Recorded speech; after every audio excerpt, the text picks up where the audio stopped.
ভাবছেন কার গালে পড়েছে? বলছি তাহলে শুনুন। আজকে চৌধুরী বাড়ির বড় মেয়ের এঙ্গেজমেন্ট। বাড়ি সাজানো হচ্ছে সুন্দর করে। রাহুল বাগানে ক্যাটারিং এর লোকদের সাথে কাজ করছিল। তখন কেউ এসে রাহুলের কলার ধরে ঘুরিয়ে রাহুলের গালে থাপ্পড় বসিয়ে দিল। চৌধুরী বাড়িতে থাকা সবাই তাকিয়ে আছে রাহুলের দিকে, আর রাহুল তাকিয়ে আছে থাপ্পড় মারা সেই মানুষটার দিকে। রাহুল আচমকা এমন পরিস্থিতির জন্য প্রস্তুত ছিল না, তাই তো রাহুল 3টে থাপ্পড় খেয়ে কয়েক পা পিছিয়ে মাটিতে পড়ে গেল। তখন রাহুল সামনে তাকালো। এই চৌধুরী বাড়ির কেউই আজ পর্যন্ত রাহুলের সাথে খারাপ ব্যবহার করেনি, তবে কয়েকজন আছে যে রাহুলকে ছোটবেলা থেকেই সহ্য করতে পারে না। কে রাহুলকে থাপ্পড় মেরেছে সেটা দেখার জন্য রাহুল সামনে তাকালো। রাহুল সামনে তাকিয়ে অবাক। থাপ্পড়গুলো এতই জোরেই মেরেছে, আমার ঠোঁট কেটে রক্ত বের হয়ে গেছে। এই রক্ত বের হয়ে যাওয়া আজ আমার জন্য নতুন কিছু না। এই রকম অনেক রক্ত আমার শরীর থেকে ঝরেছে। আমি রক্তগুলো মুছে নিলাম। তখন কেউ বলে ওঠে, এই ছোট লোকের বাচ্চা, একটা কাজ দিলে তো সেটা সময় মতো করতে পারিস না, শুধু শুধু আমাদের বাড়িতে এসে আমাদের খাবার নষ্ট করছিস। এই অনাথের বাচ্চা, আমার কাপড়গুলো লন্ড্রি থেকে কে নিয়ে আসবে? তোর বাবা না তোর মা নিয়ে আসবে আমার কাপড়গুলো? আর কয়টা বেজেছে খেয়াল আছে তোর?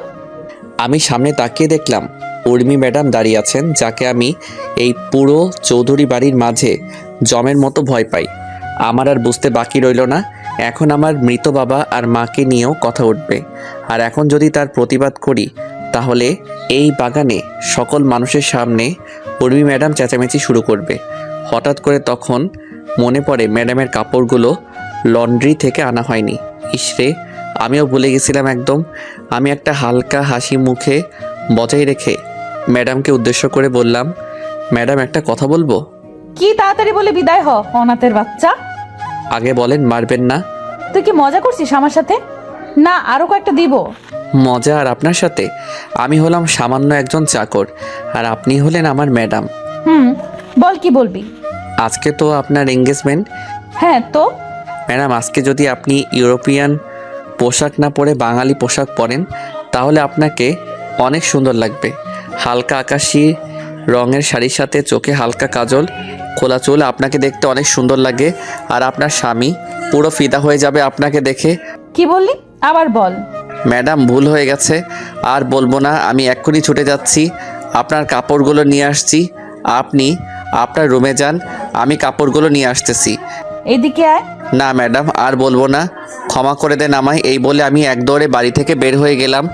এবার আমাদের গল্পের নায়ক আর নায়িকার পরিচয় দেওয়া যাক। আমাদের গল্পের নায়কের নাম রাহুল চৌধুরী। সে 10 বছর বয়স থেকে এই চৌধুরী বাড়িতে কাজ করছে। রাহুল এবার ম্যানেজমেন্ট নিয়ে মাস্টার্স করছে, সেটা আবার সবার আড়ালে। রাহুলের বাবা মা এই পৃথিবীতে বেঁচে নেই। রাহুল বড় হয়েছে একটা অনাথ আশ্রমে। রাহুলের বাবা মা কে তা রাহুল জানে না, আর আমাদের দেশে এরকম ছেলেকে অনাথ বলা হয়। একদিন উর্মির বাবা শরীফুল চৌধুরী একটা কাজে আশ্রমে গিয়ে রাহুলের সাথে পরিচয় হন। তারপর রাহুলকে তার বাড়িতে নিয়ে আসেন। রাহুলকে চৌধুরী বাড়ির সবাই অনেক ভালোবাসে, তবে উর্মি ছোটবেলা থেকে রাহুলকে সহ্য করতে পারতো না। আর বাকিটুকু না হয় গল্প পড়তে পড়তেই জানতে পারবেন। এবার আসি আমাদের নায়িকার পরিচয় পর্বে। আমাদের গল্পের নায়িকার নাম উর্মি চৌধুরী। উর্মি তার বাবা মায়ের একমাত্র মেয়ে। উর্মি আমেরিকা থেকে অনার্স কমপ্লিট করে দেশে ফিরেছে। আজকে উর্মির এঙ্গেজমেন্ট তার ভালোবাসার মানুষ জয়ের সাথে। আর বাকিটুকু গল্পের সাথে থাকলে জানতে পারবেন। এদিকে রাহুল লন্ড্রি থেকে কাপড় নিয়ে বাসায় এসে উর্মির দরজার সামনে দাঁড়িয়ে দরজায় কড়া নাড়ল। তখন উর্মি ভেতর থেকে বলল, আয় ভেতরে। কাপড়গুলো নিয়ে আমি রুমে ঢুকে দেখতে পেলাম ম্যাডাম তার আলমারিতে কী কাজ করছিলেন। তখন আমি কাপড়গুলো ম্যাডামের বিছানার উপরে রেখে যেই চলে আসতে যাব তখন উর্মি ম্যাডামের সাথে ধাক্কা লাগে। ম্যাডাম তার আলমারি থেকে কাপড়গুলো নিয়ে সেগুলো ঠিক করতে করতে আমার দিকে আসছিলেন। ধাক্কা খেয়ে আমি নিচে আর ম্যাডাম আমার উপরে। আমি তখন ম্যাডামকে আমার উপর থেকে সরিয়ে উঠে পড়লাম। তখন ম্যাডাম আবার আমার গাল লাল করে দিয়ে বলেন, ফকিরের বাচ্চা ফকির, তো সাহস হয় কি করে আমায় স্পর্শ করার? সরি ম্যাডাম, ভুলবশত হয়ে গেছে, আমি ইচ্ছে করে করিনি। মেয়ে দেখলেই কি গায়ে পড়তে ইচ্ছে করে তোর, ছোট লোকের বাচ্চা? ম্যাডাম, ভুলবশত হয়ে গেছে, সামনে থেকে আর এমন হবে না, আমায় ক্ষমা করে দেন ম্যাডাম। বাড়ির চাকর চাকরের মতো থাকবি, আর সামনে থেকে আর এমন হলে তোর জীবনের আলো নিভিয়ে দিব। ম্যাডাম, এমন আর হবে না। তোর মতো অনাথ ছোট লোকের বাচ্চা কি করে আমাদের বাসায় আসলো সেটা আমি চিন্তা করে পাই না। আর বাবাজি কি দেখে তোকে আমাদের বাড়িতে নিয়ে এলো সেটাও বুঝি না। আমার চোখের সামনে থেকে বিদায় হ, বের হ রুম থেকে এখন। আমি তাড়াতাড়ি করে ম্যাডামের রুম থেকে বের হয়ে ছাদে চলে গেলাম। ছাদে গিয়ে নিজের চোখের জল ঝরাতে লাগলাম। শুনেছি ছেলেটা নাকি কান্না করে সবার আড়ালে। আমি তেমনই ছাদে এসে সবার আড়ালে চোখের জল ফেলছি। তখন কেউ আমার কাঁধে হাত রাখলো। আমি চোখের জল মুছে পিছনে তাকিয়ে দেখলাম দাদিমা আর ছোট আম্মু দাঁড়িয়ে। আপনাদের বলা হয়নি, উর্মির মা আর বাবাকে আমি ছোট আম্মু আর ছোট আব্বু বলে ডাকি, আর উর্মির দাদিকে আমি দাদিমা বলে ডাকি। তখন বললাম, দাদিমা, ছোট আম্মু, তোমরা এখানে? খুব কষ্ট হচ্ছে তাই না রে বাবা?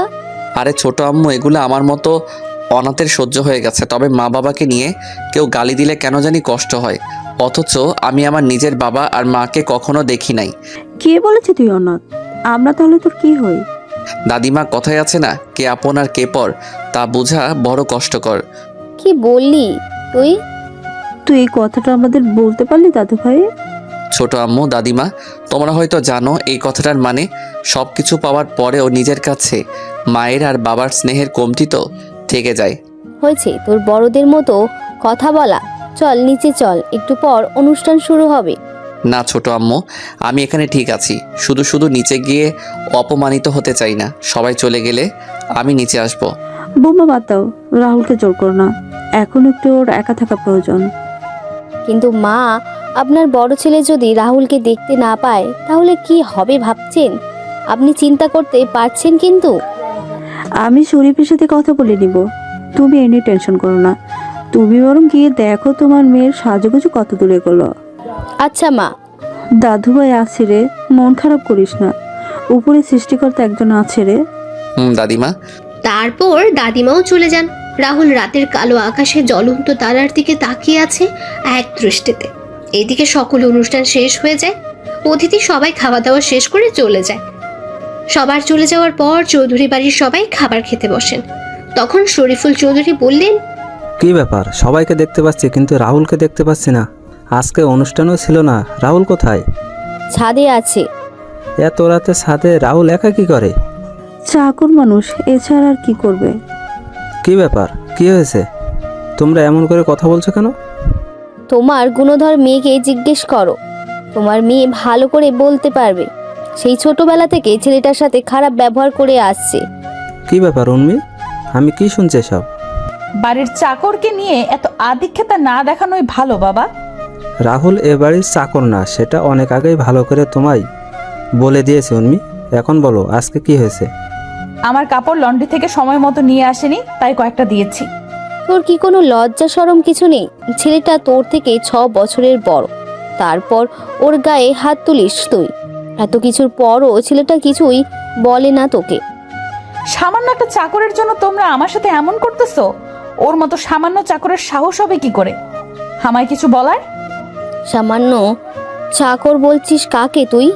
আজকে যে তুই বৌমা, হচ্ছেটা কি? কি বলো মা, তুমি কি বলতে চাইছিলে? তুমি এখন আমি বেঁচে এরপরে কি মা? ও কিছু না, তুমি আর সামনে থেকে রাহুলের সাথে খারাপ ব্যবহার করবে না, আর যাতে তোমার নামে কোনো বিচার না আসে সেটা খেয়াল রাখবে উর্মি।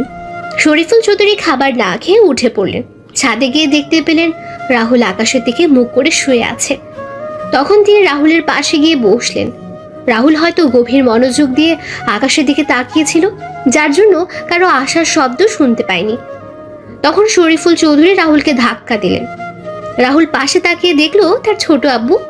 তখন রাহুল বলল, ছোট আব্বু, তুমি কখন এলে? এই তো মাত্র আসলাম। কি করছিলি? তারা দেখছিলাম। ম্যাডামের এঙ্গেজমেন্টে সব কিছু শেষ হয়ে গেছে? হ্যাঁ। মন খারাপ তোর বাবা? না না ছোট আব্বু। আজকের ঘটনা আমি সব শুনেছি। রাহুল, তোর সাথে অনেক দিন ধরে একটা কথা বলা হয়নি রে। কি কথা ছোট আব্বু? কেউ মনে হচ্ছে আমাদের ক্ষতি করতে যাচ্ছে। আমাদের কোম্পানির সব কিছু ইনফরমেশন কীভাবে যেন জেনে যাচ্ছে। আমার হাতের কয়েকটা কন্টাক্টও ইতিমধ্যে আমার হাত থেকে বেরিয়ে যাচ্ছে। আমি কিছু বুঝতে পারছি না রে। আর কয়েকদিন পরে উর্মির বিয়ে, ও সব কিছু মিলে কেমন যেন একটা অদ্ভুত পরিস্থিতির সৃষ্টি হয়েছে। আরে ছোট আব্বু চিন্তা করো না, সব কিছু ঠিক হয়ে যাবে। যাও তুমি গিয়ে ঘুমিয়ে পড়ো। তুইও চল আমার সাথে, একসাথে খাবার খাবো। কি, তুমি এখনো খাবার খাওনি কেন? তুই খাবার টেবিলে নাই তাই আর খাইনি। আচ্ছা চলো, খাবার খাবে এখন? তারপর শরীফুল চৌধুরী আর রাহুল নিচে এসে খাওয়া শুরু করলেন। খাওয়া শেষ করে যে যার রুমে গিয়ে শুয়ে পড়লো। এদিকে রাহুল রুমে বসে কিছু কাজ করছিল আর কিছু জিনিস পর্যবেক্ষণ করে শুরু করলো। কিছু সময় পর রাহুলও ঘুমিয়ে পড়লো। পরের দিন সকালে রাহুল ঘুম থেকে উঠে বাগানে থাকা সকল গাছে পানি দিয়ে, ছাদে থাকা গাছগুলোতে পানি দিয়ে নিচে এসে সবার জন্য সকালের নাস্তা তৈরি করছিল। তখন ছোট আম্মু এসে রাহুলকে বললেন, ওই তোরে সকাল সকাল রান্নাঘরে আসতে মানা করেছি না? আরে ছোট আম্মু, এই একবেলাই তো তোমাদের জন্য নাস্তা তৈরির সুযোগ হয়, আর বাকি সময় তো ম্যাডাম আর ছোট আব্বুর সাথে থাকতে হয়। আর এটা তো আমার ছোটবেলা থেকে করতে করতে অভ্যাসে পরিণত হয়েছে। এটা এখন পরিবর্তন কর, তুই এখন আর আগের রাহুল নেই। তখন শরীফুল চৌধুরীর ছোট ভাইয়ের স্ত্রী সুলতানা রহমান নিচে নামতে নামতে বললেন, ভাবি, আপনি যে কি বলেন না, চাকর তো চাকরি থাকবে, ছোট আর বড় কি, সে তো আজীবন চাকরি থাকবে। রাহুল সুলতানা রহমানের কথা শুনে হালকা হাসি মুখে এনে কাজে মনোযোগ দেয়। আর ছোট আম্মু সুলতানা রহমানকে উদ্দেশ্য করে বললেন, তুই ঠিক বলেছিস, অমানুষ তো আর কোনোদিনও মানুষ হয় না। অমানুষ কিভাবে মানুষের মূল্য দিবে? ভাবি, তুমি কি কথাটা আমায় বললে? দেখ সুলতানা, তুই কথাটা কিভাবে নিবি সেটা তোর বিষয়, আর আমি কি তোকে মিন করে বলেছি? রাহুল সকলের জন্য নাস্তা রেডি করে টেবিলে সাজিয়ে রাখলো। তারপর রাহুল উর্মির জন্য সেদ্ধ ডিম আর চিকেন ব্রেস্ট, টমেটো, শসা ও পেঁয়াজের সঙ্গে পিপার যোগ করে উর্মির জন্য সালাদ তৈরি করলো। উর্মির রুমের সামনে গিয়ে দরজায় কড়াও নাড়ল। তখন উর্মি এসে দরজা খুলে দিল। ম্যাডাম আপনার খাবার। রেখে যা। ম্যাডাম আজকে কি কোথাও যাবেন? কেন? আসলে ম্যাডাম ছোট আব্বুকে নিয়ে একটু অফিসে যেতাম। চাকরের বাচ্চা, তুই অফিসে গিয়ে কি করবি? লেখাপড়া তো আর ও জানিস না, আর তুই অফিসে যাবি? এই জুতাগুলো পলিশ করে নিয়ে আয়, আমি 11টার দিকে বের হব। 11টার আগে যেন তোকে গাড়ির কাছে দেখতে পাই। যদি 1 থেকে 2 সেকেন্ডও লেট হয় তাহলে তোর কপালে কিন্তু দুঃখ আছে। আচ্ছা ম্যাডাম। জুতাগুলো নিয়ে নিচে এসে আমি পালিশ করতে লাগলাম। জুতা পালিশ হয়ে গেলে আমি ম্যাডামের দরজার সামনে রেখে আসলাম। আমি নিচে এসে সবার এটু প্লেটগুলো ধুয়ে সাজিয়ে রান্নাঘরে রেখে আমার রুমে এসে গোসল করে নিলাম। তারপর সকাল 10টায় ছোট আব্বুকে নিয়ে বের হলাম অফিসের উদ্দেশ্যে। 10টা 30-এ ছোট আব্বুকে অফিসে নামিয়ে দিয়ে আমি 11টার আগেই বাসায় প্রবেশ করি। আমি গাড়িতে বসে ম্যাডামের জন্য অপেক্ষা করতে থাকি। কিছুক্ষণ পর দেখলাম ম্যাডাম আসছেন। গাড়ি থেকে বের হয়ে পিছনে দরজা খুলে দিলাম। ম্যাডামকে সিটে বসলো। আমি দরজা লাগিয়ে ড্রাইভিং সিটে বসে ম্যাডামকে বললাম, ম্যাডাম কোথায় যাব? এই শপিং মলে যাব। আচ্ছা ম্যাডাম। আমি গাড়ি চালানো শুরু করলাম। কিছুক্ষণ পর আমি শপিং মলের সামনে এসে দেখলাম ম্যাডামের বান্ধবীরা দাঁড়িয়ে আছে। আমি গাড়ি থামিয়ে গাড়ি থেকে বের হয়ে গাড়ির দরজা খুলে ম্যাডামকে বললাম, ম্যাডাম চলে আসছি, আপনি নামতে পারেন। গাড়ি পার্কিং, গাড়িতে বসে থাকবি আর আমি কল দিলে চলে আসবি। আর এই নে 50 টাকা, দুপুরের খাবার খেয়ে নিবি। হাসি মুখে টাকাটা নিয়ে আমি মাথা নাড়ালাম। তারপর ম্যাডাম তার বান্ধবীদেরকে নিয়ে চলে যান শপিং মলের ভিতরে। আমি গাড়িতে বসে রইলাম, ভালো লাগছিল না। তখন গাড়ি থেকে বের হয়ে আশেপাশে একটু হাঁটাহাঁটি করছিলাম। তখন দেখতে পেলাম একজন ভদ্র মহিলা তার ছেলেকে নিয়ে রাস্তা পার হতে পারছেন না। আমি তখন তাদের রাস্তা পার করিয়ে দিয়ে আসছিলাম। তখনই ম্যাডাম ফোন দিলেন। Hello madam. 4র্থ তলায়, তাড়াতাড়ি আয় তো একটু। আমি তাড়াতাড়ি করে শপিং মলের 4র্থ তলায় গিয়ে দেখতে পেলাম কয়েকটা ছেলে মিলে ম্যাডাম আর তার বান্ধবীদের সাথে কি যেন কথা বলছে। তবে তাদের কথা বলার ধরনগুলো সুবিধার মনে হচ্ছিল না। আমি ছেলেদের পিছনে গিয়ে বললাম, কিরে এখানে কি সমস্যা? কিছু না, তুই যা এখান থেকে, কোনো সমস্যা নেই। আচ্ছা ম্যাডাম চলুন, এখানে কোনো সমস্যা নেই। এখানে একদম চালাকি করার চেষ্টা করবি না, তা না হলে এগুলো দেখছিস। ভাই আমি কি করলাম? আমি তোমাদের জিজ্ঞেস করলাম সমস্যা কি, তোমরা বললে কোনো সমস্যা নেই, তাই তো আমি এদের নিয়ে চলে যাচ্ছি। আমরা তোকে যেতে বলছি না, তবে এই মা। আর কোনো কথা বলার সুযোগ দিলাম না, সোজা মুখ বরাবর একটা ছক্কা হাঁকিয়ে দিলাম আর ছেলেটা বাউন্ডারির বাইরে। তারপর সব কয়টাকে মারা শুরু করলাম। হঠাৎ কেউ আমার পেটের পাশে ছুরি দিয়ে আঘাত করে। আমি পিছনে তাকিয়ে দেখলাম ওই ছেলেটা আমি। তখন ছেলেটার দিকে এগিয়ে যাব, তখন ছেলেগুলো দৌড়ে পালিয়ে যায়। তারপর আমি আমার শার্ট খুলে আঘাত পাওয়া জায়গায় বেঁধে নিলাম। তারপর ম্যাডামকে বললাম, চলুন ম্যাডাম, বাসায় যাওয়া যাক তাহলে। কিন্তু তোর তো ছুরি লেগেছে আর রক্ত পড়ছে। আরে ম্যাডাম, এটা কিছু না, আমাদের মতো চাকরের জন্য এইগুলো কিছুই না। এই আঘাতের চেয়ে আরও অনেক বড় বড় আঘাত পেয়েছি।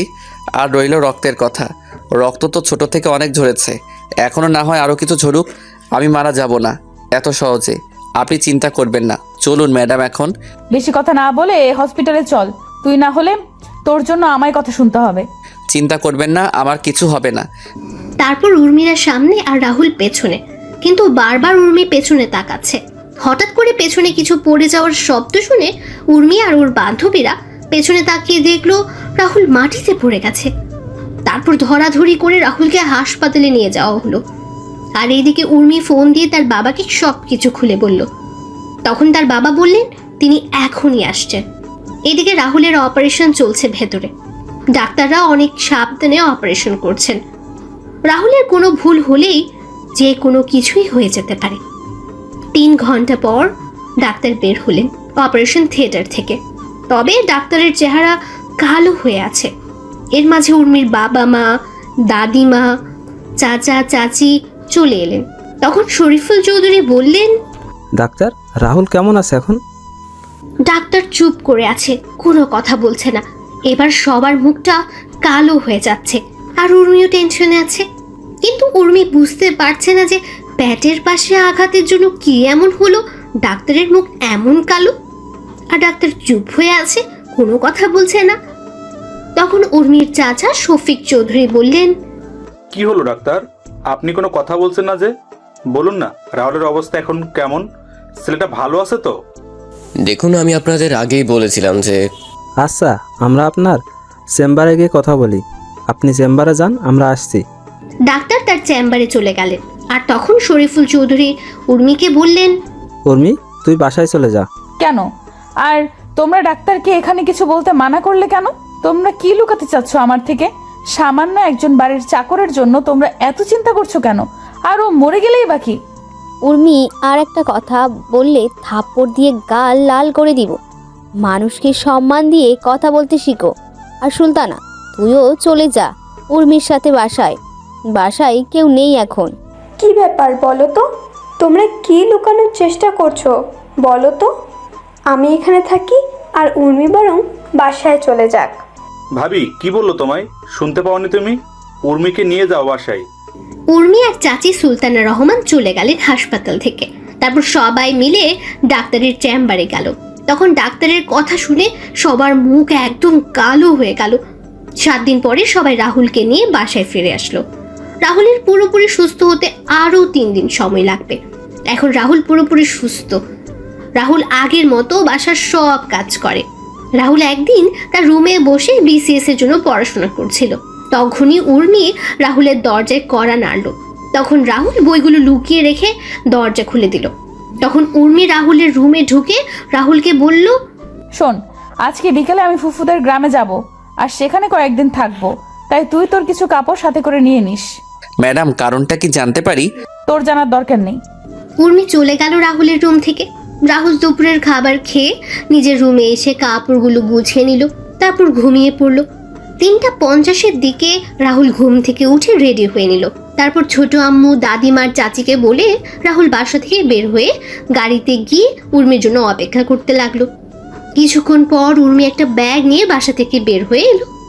রাহুল গাড়ির দরজা খুলে দিয়ে ব্যাগটা পেছনের ডিকিতে রাখলো। তারপর রাহুল গাড়ি চালানো শুরু করলো। উর্মির ফুপুর বাসা উর্মিদের বাসা থেকে 60 কিলোমিটার দূরে। মাঝ রাস্তায় আসার পর রাহুল উর্মিকে বলল, ম্যাডাম, একটা কথা আপনাকে কয়েকদিন ধরে বলবো বলে ভাবছি। কি কথা? ম্যাডাম, জয় স্যারকে আপনি কতটুকু ভালোবাসেন? হঠাৎ এই প্রশ্ন কেন? ম্যাডাম বলেন না। নিজের চেয়েও বেশি ভালোবাসি। আর আপনার মা বাবাকে? হ্যাঁ, তাদেরও ভালোবাসি। কতটুকু? অনেক অনেক বেশি ভালোবাসি। আচ্ছা, এখন যদি ছোট আব্বু আর ছোট আম্মু জয় ভাইয়ার সাথে আপনার বিয়ে ক্যান্সেল করে দেয় তাহলে আপনি কি করবেন? হোয়াট? কি বলে তুই? আরে ম্যাডাম, রাগেন কেন? তো কি করব? তুই কি বলছিস এগুলো? আরে ম্যাডাম, আমি জানতে চাইছি এমন একটা পরিস্থিতি তৈরি হলো আপনি জয় স্যারকে বা আপনার বাবা আর মাকে বেছে নিতে হবে, তখন আপনি কাকে বেছে নেবেন? আমি কিন্তু তোর কোনো কথা বুঝতে পারছি না। কিন্তু আরে বলুন না। সেটা না হয় পরিস্থিতি তৈরি হলে দেখা যাবে। তুই এখন চুপচাপ করে গাড়ি চালাতো। গ্রামে পৌঁছাতে পৌঁছাতে সন্ধ্যা পেরিয়ে রাত হয়ে গেল। গ্রামে প্রবেশ করে কিছু দূর আসার পর গ্রামের কয়েকজন বখাতে এসে রাহুলের গাড়ির সামনে দাঁড়ালো, আর ছেলেগুলো বলা শুরু করলো, তোদের কাছে যা আছে সব কিছু বের কর, না হলে কিন্তু তোদের এইখানে মেরে দিব। ম্যাডাম, এদের খিদে পেয়েছে মনে হয়, মিষ্টিগুলো ওদের দিয়ে দেন। ওই, আমাদের খিদে লাগছে তোকে কে বলছে? বারে, আপনারা না এইমাত্র বললেন আপনাদের খিদে লাগছে, তাই তো বললাম মিষ্টিগুলো দিয়ে দিতে। আমরা আবার কখন বললাম? ওই রাহুল, তুই এই ফকিরের বাচ্চার সাথে কি কথা বলছিস? ফুফাকে একটা কল দিলে সবকিছু হাওয়া হয়ে যাবে। ঠিক বলি তুই? হ্যাঁ, সাহস থাকলে গাড়ির সামনে থেকে সর, আমিও গাড়ি থেকে নেমে তোদের মজা দেখাচ্ছি। ওরা গাড়ির সামনে থেকে সরে যাওয়া মাত্রই আমি দরজা হালকা খুলে ওদের দিকে ঝুঁকে বাম পা গিয়ারে রেখে চাপ দিলাম। ওরা বোঝার আগেই আমরা গাড়ি নিয়ে পগার পার কিছুক্ষণ পর ফুপুদের বাসায় এসে পৌঁছে গেলাম। তারপর ম্যাডামের ব্যাগ, আমার ব্যাগ আর বাকি ব্যাগগুলো সাথে নিয়ে ফুপুর বাসায় প্রবেশ করলাম। ফুপু, ফুপা সবার সাথে কথা বললে আমি ম্যাডামের ব্যাগ ম্যাডামের থাকার রুমে রেখে আমি আমার রুমে এসে ব্যাগ রেখে ফ্রেশ হয়ে নিলাম। তারপর বিছানায় শুয়ে পড়লাম। হঠাৎ কারো ধাক্কাধাক্কির কারণে ঘুমটা ভেঙে গেল। আমি তাকিয়ে দেখলাম ফুপুর সেই ফাজিল মাইয়া সুমি। আমি কেন ওরে ফাজিল বললাম সেটা আপনারা একটু পরেই বুঝতে পারবেন। সুমি এবার ইন্টার দ্বিতীয় বর্ষে পড়ে। তখন সুমি বলে, ও মোর পরাণের স্বামী, ঘুম থেকে উঠুন তো। এই ফাজিল কি বলিস এসব? তুই কি ভালো হবি না কখনো? আমি তো ভালো না, ভালো লইয়াই থাইকো। বল কি জন্য আসছিস তুই এখানে? খাবার টেবিলে সবাই অপেক্ষা করছে তোমার জন্য। কেন? কয়টা বাজে ঘড়ির দিকে তাকিয়ে দেখেন। ঘড়ির দিকে তাকিয়ে দেখলাম রাত 10:30 বাজে। তখন বললাম খাওয়া দাওয়া শেষ সবার? না, আপনার জন্য অপেক্ষা করছে। উঠে আমি নিচে চলে এলাম। নিচে এসে দেখলাম সবাই বসে আছে। তখন ফুপা আমায় বললেন, কি জনাব রাহুল সাহেব? এই তো ফুপা ভালো, তুমি কেমন আছো? টেনশনে ছিলাম, তবে এখন টেনশন ফ্রি আছি। কোনো টেনশনের চিন্তা নাই, আমি আছি তো। সেটাই তো ভরসা জায়গা। আচ্ছা, বুঝলাম না, তোমরা সবাই এই ছোট লোকটাকে নিয়ে এত আদিক্ষেতা করছো কেন? টেবিল থেকে খাবারের প্লেট নিয়ে আমি সোফায় বসে টিভি দেখে খাওয়া শুরু করলাম। ম্যাডামের কোনো কথার উত্তর দিলাম না, উত্তর দিলে চেঁচামেচি শুরু করবে। কিছুক্ষণ পর আমার পাশে তাকিয়ে দেখলাম সুমিও আমার পাশে এসে বসছে। আমি সুমির দিকে একবার তাকিয়ে আবার খাবার খাওয়াতে মনোযোগ দিলাম। তখন উর্মি ম্যাডাম সুমিকে বলেন, কিরে সুমি, তুই খাবার টেবিল ছেড়ে ওই ছোট লোকটার সাথে গিয়ে খাবার খাচ্ছিস কেন? আপু, আমার ইচ্ছা করছে তাই। ফুফু, ফুফা, তোমরা সুমিকে কিছু বলছো না যে? কি বলবো? ওই ছোট লোকটার সাথে বসে খাবার খাচ্ছে আর তোমরা কিছু বলছো না যে? দেখো উর্মিমা, সুমি এখন প্রাপ্তবয়স্ক একটা মেয়ে। ও নিজের বুঝটা এখন বুঝতে পারছে, কার সাথে চলাফেরা করলে ভালো হবে আর কার সাথে চলাফেরা করলে খারাপ হবে, সেটাও নিজেই বুঝতে পারে। তাই বলে উর্মি, এসব কথা বাদ দে, তুই খাবার খেয়ে নে। রাহুল বাবা, তোর কি কিছু লাগবে? না ফুপু। আরে মা, আরেকটুকু খাবার দাও। দেখছো না আগে থেকে কেমন যেন শুকিয়ে গেছে। ওই ফাজিল, আমি শুকিয়ে গেছি কোথায়? দেখছিস না মোটা হয়ে গেছি। হ্যাঁ, সেটাই দেখতে পাচ্ছি। তুই দেখতে পাবি, তুই তো আস্ত একটা ফাজিল। তুই একটা ফাজিল। খাবার খা চুপচাপ। এইদিকে উর্মি রাগে ফুঁসছে।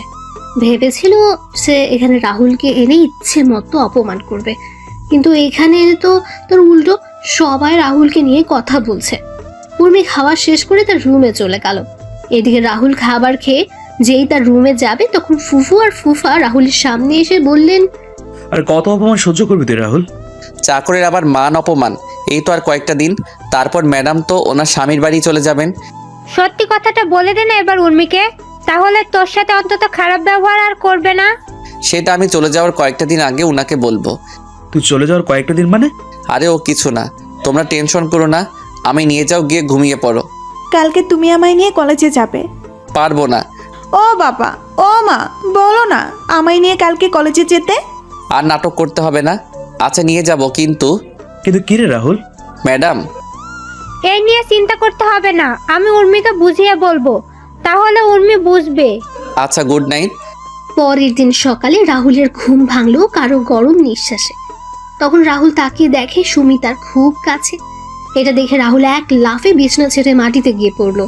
তখন সুমি বলল, এটা কি হলো? তুই কি করছিলি এটা?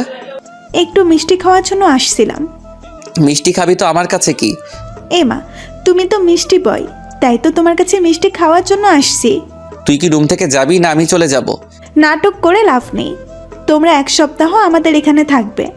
জীবনেও না। বেশি কথা না বলে রেডি হয়ে নাও, একটু পরে কলেজে যেতে হবে। এত সকালে? আমাদের ক্লাস 9টায় শুরু, আর এখন 7:50 বাজে। আচ্ছা তুই যা, আমি নিচে আসছি। আচ্ছা, ওটা কি তোমার ডান পাশে? কো? রাহুল তার ডান পাশে তাকাতেই সুমি রাহুলের বাম গালে একটা চুমু দিয়ে দৌড়ে পালিয়ে গেল। রাহুল কি বলবে বুঝতে পারছে না। তারপর রাহুল ফ্রেশ হওয়ার জন্য বাথরুমে চলে গেল। বাথরুম থেকে ফ্রেশ হয়ে নিচে গিয়ে সকালের নাস্তা করে সুমির জন্য অপেক্ষা করতে লাগলো। কিছুক্ষণ পর সুমি চলে আসলো। তখন রাহুল আর সুমি বের হলো বাসা থেকে। রাহুল যেই গাড়িতে গিয়ে বসবে তখন সুমি বলল, ওদিকে কোথায় যাচ্ছ? কেন, গাড়িতে যাবি না? না। তাহলে হেঁটে যাবি কি? না। তাহলে কলেজে যাবি কিসে করে? বাইকে করে যাব। বাইক পাবি কোথায়? আর আমি তো বাইক চালাতে পারি না। মিথ্যা বলবে না, আমি জানি তুমি বাইক চালাতে পারো। আর বাইক গ্যারেজে আছে, নিয়ে আসো গিয়ে। গাড়ি থাকতে বাইক কেন?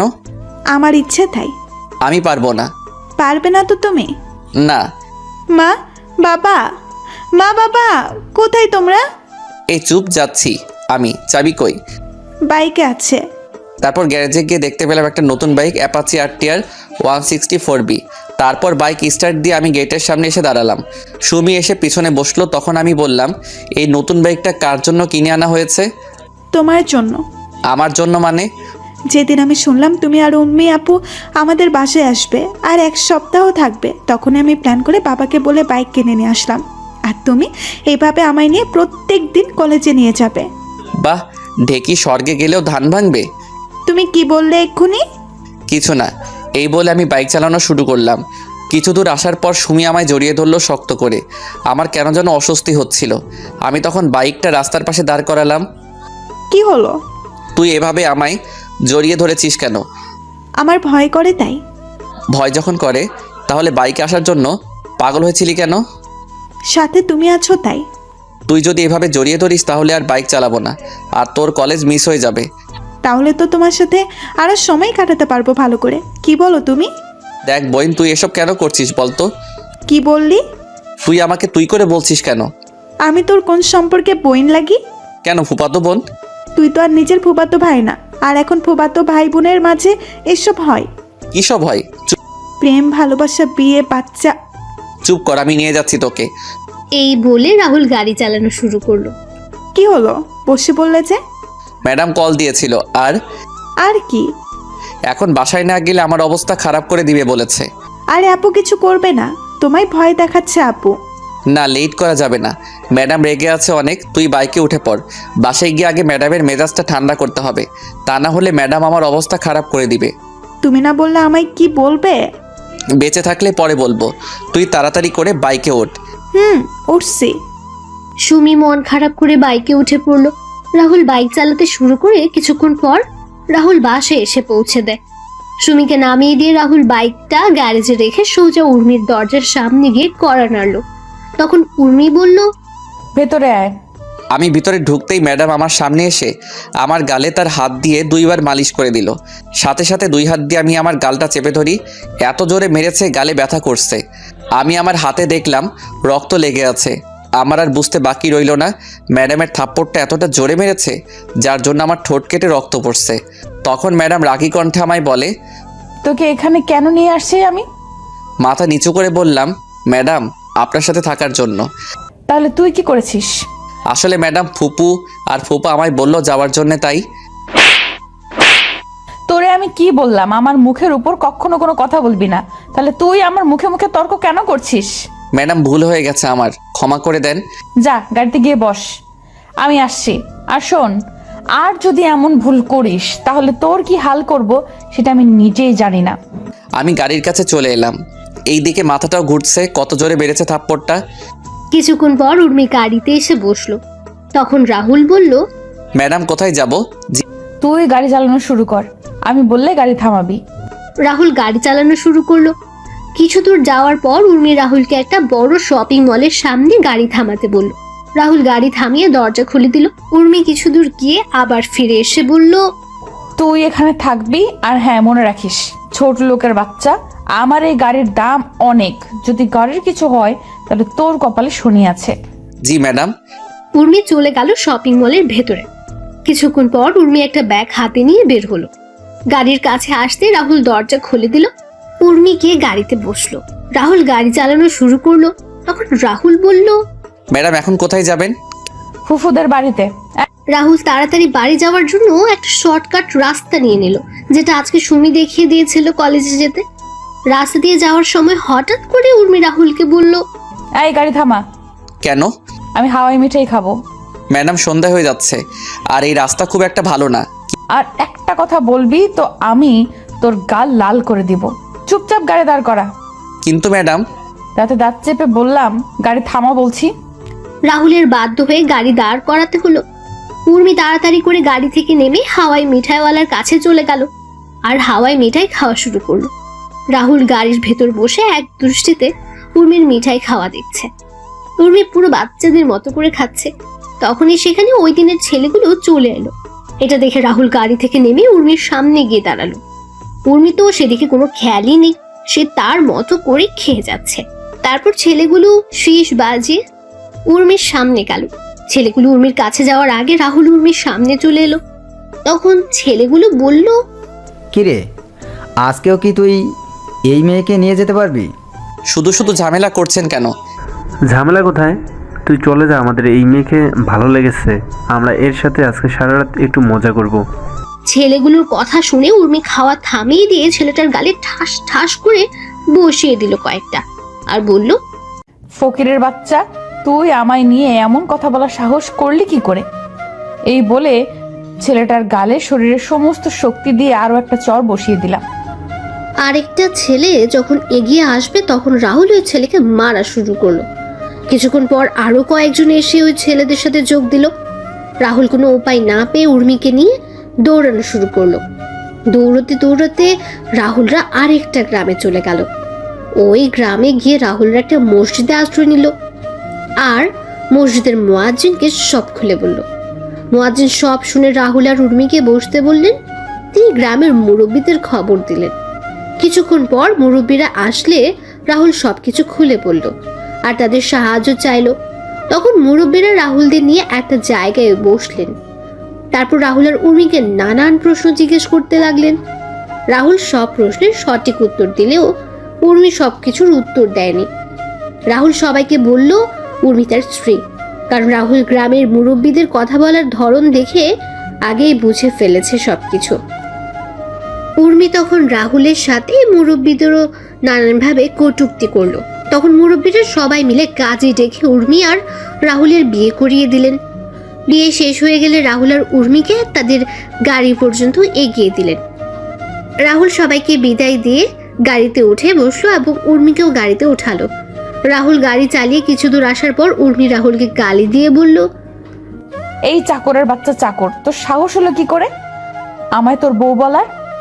এছাড়া কোনো উপায় ছিল না। আমি সবকিছু ঠিক করে নিয়েছিলাম, কিন্তু আপনি সবকিছু ভেস্তে দিলেন। তুই বাড়ির সামান্য চাকর হয়ে আমায় তোর বউ বলবি, সেটা আমি আবার মেনে নেব? তুই ভাবলি কি করে? ম্যাডাম, আপনি গ্রামের মুরব্বীদের কথার মানে বুঝবেন না আর মুরব্বীদের কথার উত্তর দিতে পারবেন না, তাই আমি আপনাকে আমার বউ বলেছি। আপনি যদি আমার সাথে তাল মিলিয়ে কথা বলতেন তাহলে আজকে আপনার সাথে আমার বিয়ে কখনো হতো না। আপনি আপনার জেদ আর ইগুর জন্য আজকের এই পরিস্থিতির সৃষ্টি হয়েছে। আমি এই বিয়ে মানি না, আর তোকে আমার স্বামী বলেও মানি না। আমি এই কয়েকদিন পরে তোকে ডিভোর্স দিয়ে দিব। আমারও কোনো ইচ্ছে নেই আপনার মতো পাগল আর উন্মাদ মেয়েকে বিয়ে করার। কি বললি ছোট লোকের বাচ্চা তুই? হ্যাঁ, ঠিক বলেছি। আমায় কি পাগল করতে কামড়াইছে যে আপনাকে আমার বিয়ে করতে হবে? ভাগ্য খারাপ আর পরিস্থিতির জন্য আপনাকে বিয়ে করতে হয়েছে। এবার কিন্তু তুই তোর লিমিট ক্রস করছিস। ও, আপনি এখন আমায় লিমিট ক্রস করছি বলছেন? সামান্য কয়েকটা কথা বলতেই আপনার লিমিট আমি অতিক্রম করে ফেলেছি? আরে আপনি যে আমায় ছোটোবেলা থেকে অনেক কথা বলেছেন, তাহলে কি আপনি লিমিট ক্রস করেননি? শুনুন ম্যাডাম, মানুষের আসল পরিচয় তার সৌন্দর্য বা টাকা পয়সা নয়, তার আসল পরিচয় হলো তার ব্যবহার, তার চরিত্র দিয়ে। আপনারা বড়লোকরা মানুষকে বিচার করেন টাকা পয়সা দিয়ে, তাই হয়তো কোনো মানুষ আপনাকে ধোঁকা দিবে সেটা বুঝে উঠতে পারেন না। আপনারা মনে করেন টাকা পয়সা থাকলেই আসল সুখ, কিন্তু ম্যাডাম সেটা সত্যি না। সত্যিটা হলো মানুষের ভালো কাজে একজন মানুষের আসল শান্তি। আপনি যদি রাতের বেলা ঘুমানোর আগে শুয়ে শুয়ে চিন্তা করেন কালকে কত টাকা ইনকাম করব, কালকে কোথায় কোথায় পার্টি করব, তাহলে হয়তো আপনি ঘুমাতে পারবেন, কিন্তু শান্তির ঘুম ঘুমাতে পারবেন না। আবার আপনি যদি চিন্তা করেন আজকের দিনে আপনি কতজন মানুষের সাথে ভালো ব্যবহার করেছেন আর কয়জন মানুষকে সাহায্য করেছেন, সেটা মনে হলে আলাদা একটা শান্তি নিজের ভিতর অনুভব করবেন, আর তখনই ঘুমটাও শান্তির হবে। রাহুলের কথাগুলো প্রথমে উর্মির ভালো না লাগলেও পরে কেন যেন রাহুলের বলা কথাগুলো শুনতে ভালো লাগছিল। তখন রাহুল আবার বলল, ম্যাডাম চিন্তা করবেন না, আজকের বিষয়টা কেউ জানবে না, আর কয়েকদিন পরে আমি ডিভোর্স পেপারে স্বাক্ষর করে আপনাকে দিয়ে দিব। কথা বলতে বলতে রাহুলরা বাসায় চলে এলো। উর্মি গাড়ি থেকে নেমে বাসার ভেতরে চলে গেল। রাহুল গাড়ি পার্কিং করে বাসার ভেতরে প্রবেশ করলো। তখন ফুপ্পা বলল, কোথায় গিয়েছিলে তোরা? ম্যাডাম কি যেন কাজ ছিল, তাই ম্যাডামকে নিয়ে গেছিলাম। সন্ধ্যার পরে কোথাও বের হবি না, গ্রামের সন্ধ্যার পরে কোথাও বের হবি না, গ্রামের পরিবেশ সন্ধ্যা পরেই পাল্টে যায়। আচ্ছা। রাহুল তার রুমে চলে গেল। রাতের খাবার খাওয়ার সময় ফুফু বলল, উর্মি মা, তোর কোনো অসুবিধা হচ্ছে না তো? না ফুফু, আমার কোনো সমস্যা হচ্ছে না। উর্মিমা, তুই চাইলে কালকে সুমির সাথে সুমির কলেজে যেতে পারিস। তাছাড়া রাহুলও সুমিকে নিয়ে সুমির কলেজে যায়। কলেজে গিয়ে তোরও ভালো লাগবে। তোর ফুফু তো তার কাজ নিয়ে বিজি, আমিও আমার অফিস নিয়ে। তুই একা একা বাসায় থাকবি? আপু যাবে না আমার কলেজে, তাই না আপু? আমি তোকে কখন বললাম আমি যাব না কলেজে? তুই না কালকে বললি যাবি না আমার কলেজে। তখন ইচ্ছে হয়নি, এখন আমার ইচ্ছে হয়েছে তাই। রাহুল সোফায় বসে টিভি দেখছে আর খাবার খাচ্ছে। এদিকে উর্মি কালকে কলেজে যাবে শুনে সুমির অনেক রাগ হচ্ছে। সুমির রাগ হচ্ছে তার বাবার উপর। তিনি কেন উর্মিকে তাদের সাথে কলেজে যেতে বলেছেন? উর্মি মন খারাপ করে খাবার নাড়াচাড়া করছে। তখন সুমির মা বলল, কি রে সুমি, খাচ্ছিস না কেন? খাচ্ছি তো। সুমি, তুই কোনো কিছু নিয়ে টেনশন করেছিস? আস্তে আস্তে করে বললাম, তুই তো আমার আসল টেনশনের কারণ আপু। কালকে কলেজে গিয়ে যে তুই কি করবি সেটা নিয়ে আমি টেনশনে আছি রে বোন। কি রে, কিছু বলছিস না যে? কালকের বাসের জন্য অপেক্ষা করছি। কিসের বাস? সেটা তুমি বুঝবে না। তারপর খাবার শেষ করে যে যার রুমে চলে গেল। রাহুলও তার রুমে গিয়ে ঘুমিয়ে পড়ল। পরের দিন সকালে রাহুল ঘুম থেকে উঠে সকালের নাস্তা শেষ করে মোবাইলে গেমস খেলা শুরু করলো। এদিকে উর্মি আর সুমি সকালের নাস্তা শেষ করে নিজেদের রুমে গিয়ে কলেজে যাওয়ার জন্য রেডি হচ্ছে। কিছুক্ষণ পর উর্মি আর সুমি রেডি হয়ে নিচে আসলো, আর রাহুল কোনো দিকে নজর না দিয়ে নিজের মোবাইলের স্ক্রিনের দিকে তাকিয়ে রইল। তখন সুমি বলল, এই যে হ্যালো। ব্যস্ত আছি, এখন প্লিজ ডিস্টার্ব করবেন না, তাহলে তো খারাপ হয়ে যাবে। চুপ কর, না হলে তোর। রাহুলের কোনো দিকেই খেয়াল নেই, সে শুধু তার গেম নিয়েই ব্যস্ত। সুমি কোনো উপায় না পেয়ে রাহুলকে জোরে একটা ধাক্কা মারলো। সুমির ধাক্কায় রাহুলের জ্ঞান ফিরল। তখন রাহুল সামনে তাকিয়ে দেখতে পেল উর্মি আর সুমি দাঁড়িয়ে আছে। রাহুল ফোন রেখে তাড়াতাড়ি করে গাড়ির কাছে চলে গেল।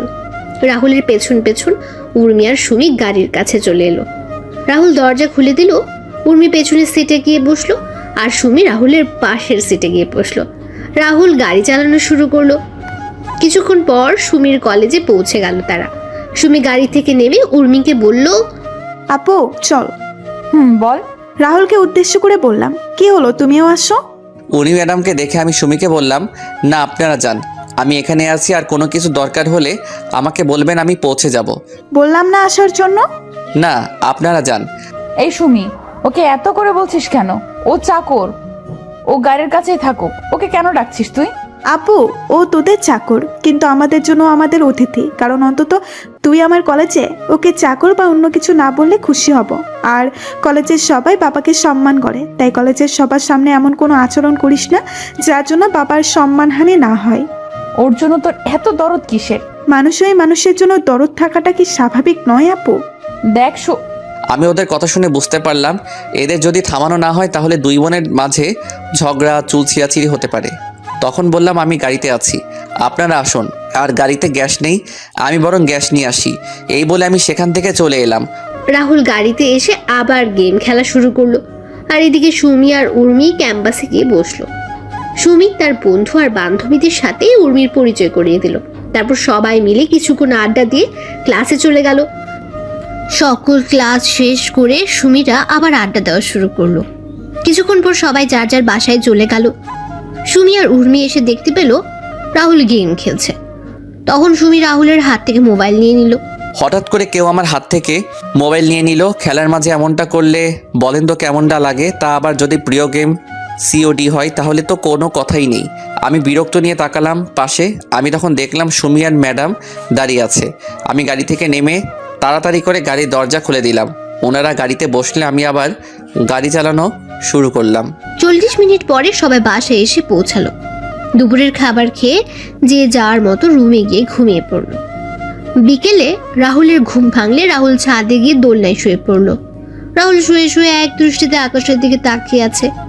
সুমিদের বাসার ছাদে এলেই খারাপ থাকা মনটা নিমেষেই ভালো হয়ে যায় পাখির কিচিরমিচির শব্দে। মানুষের বাসায় ফেরার মতো পাখিরাও ফিরে যাচ্ছে তাদের আসল ঠিকানায়। আর সাথে পাখির কিচিরমিচির শব্দ, ঝাঁকে ঝাঁকে চড়ুই পাখি দেখে মনে হচ্ছে এ যেন পাখিদের মিলন মেলা। দল বেঁধে উড়ে এসে বসে গাছের ডালপালায়। গাছের প্রতিটি শাখা প্রশাখা ভরে ওঠে চড়ুই পাখিতে। আর তাদের কিচিরমিচির শব্দে মুখর থাকে গোটা এলাকা।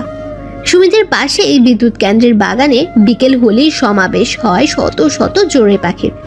সারাদিন স্থানটি ফাঁকাই থাকে, তবে বিকেল হলেই শুরু হয়ে যায় পাখিদের আনাগোনা। ঝাঁকে ঝাঁকে চড়ুই পাখি এসে বসে থাকে পল্লী বিদ্যুৎ সংলগ্ন আশেপাশের গাছপালাগুলোতে। সন্ধ্যার আগ মুহূর্ত পর্যন্ত হাজার হাজার পাখি এসে জড়ো হয় এলাকাটিতে। পাখিদের কলকাকলিতে মুখর হয়ে ওঠে পুরো এলাকা। এ সময় এক অপূর্ব পরিবেশের সৃষ্টি হয়। তখনই রাহুল কারো ছাদের আসার শব্দ শুনতে পেল। রাহুল তাকিয়ে দেখলো সুমি আর উর্মি ছাদে এসেছে। রাহুল সেটা দেখে না দেখার ভান করে শুয়ে শুয়ে পাখিদের আনাগোনা দেখছে। তখন উর্মি সুমিকে বলল, দেখ কেমন করে শুয়ে আছে। ও শুয়ে আছে তাতে তোর কি আপু? আমরা এখানে আসছি সেটা কেউ চোখে দেখতে পারছে না। আচ্ছা আপু, তুই আমায় একটা কথা বলবি? কি কথা বল। রাহুল কি ছোট থেকে আজ পর্যন্ত তোর সাথে কোনো খারাপ ব্যবহার করেছে? তুই রাহুলকে সবার সামনে অনেক বাজেভাবে অপমান করিস, তারপরও রাহুল তোকে কিছু বলেছে কি? চাকর হয়ে বলবে কি? আপু, ও চাকর হলেও কিন্তু আমাদের মতো মানুষও। আচ্ছা আপু, আজকে যদি রাহুল চাকর না হয়ে কোনো ধনী ছেলে হতো আর তুই যদি রাহুলের জায়গায় থাকতি, তাহলে তুই যেভাবে রাহুলকে আঘাত করিস, তাকে অনেক বাজেভাবে সবার সামনে ট্রিট করিস, সেগুলো রাহুল যদি তোর সাথে করতো তাহলে তুই কি সেগুলো সহ্য করে নিতি? আপু, আমরা যেমন কষ্ট পেলে সেগুলো সহজেই প্রকাশ করতে পারি, কিন্তু রাহুল কষ্টগুলো সহজেই প্রকাশ করতে পারে না। রাহুল তার মনের কষ্টগুলো নিজের মাঝে জমিয়ে রাখে। জানিস তো আপু, মানুষ যখন তার নিজের কষ্টগুলো কারোর সাথে শেয়ার করতে পারে না, তখন আকাশের দিকে তাকিয়ে সেই কষ্টগুলো শেয়ার করে। আপু, তারপরেও যদি তুই চাস তাহলে আমি রাহুলকে এখান থেকে তুলে দিচ্ছি।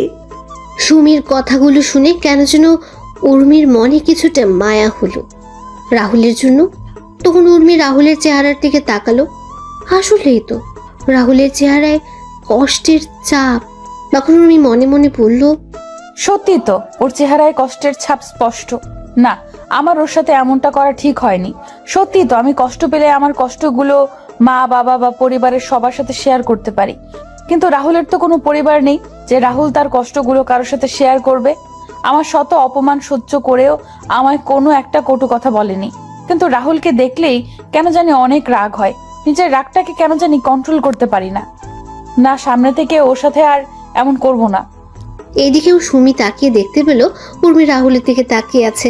তখন সুমি উর্মিকে ধাক্কা দিয়ে বলল, আচ্ছা আপু, তুই দাঁড়া, আমি রাহুলকে তুলে দিচ্ছি দোলনা থেকে। সুমিকে আটকিয়ে দিয়ে বললাম, না লাগবে না, চল নিচে চল, ও ওর মতো থাকুক। চল ফুফু আর ফুফার সাথে কথা বলি গিয়ে। সুমি উর্মির কথা শুনে একটু মুচকি হাসলো। উর্মি সুমিকে আর কথা বলার সুযোগ না দিয়ে নিচে চলে গেল। সন্ধ্যাবেলা রাহুল ছাদ থেকে নেমে নিচে চলে গেল। সবাই একসাথে বসে নাস্তা করলো সন্ধ্যায়। কিন্তু রাহুলকে দেখে মনে হচ্ছে রাহুল কিছু নিয়ে টেনশনে আছে। তখন ফুফু রাহুলকে বললেন, কি রে রাহুল, কি হয়েছে তোর? তুই এত চুপচাপ বসে আছিস যে, আর কাকে কল দিছিস বারবার? ফুফুর কথা শুনে সবাই রাহুলের দিকে তাকালো। তখন ফুফা রাহুলকে প্রশ্ন করলেন, কি রে রাহুল, কি হয়েছে? কোনো কিছু সমস্যা হয়েছে কি? ফুপা, মনে হচ্ছে কিছু একটা সমস্যা হয়েছে। কি সমস্যা?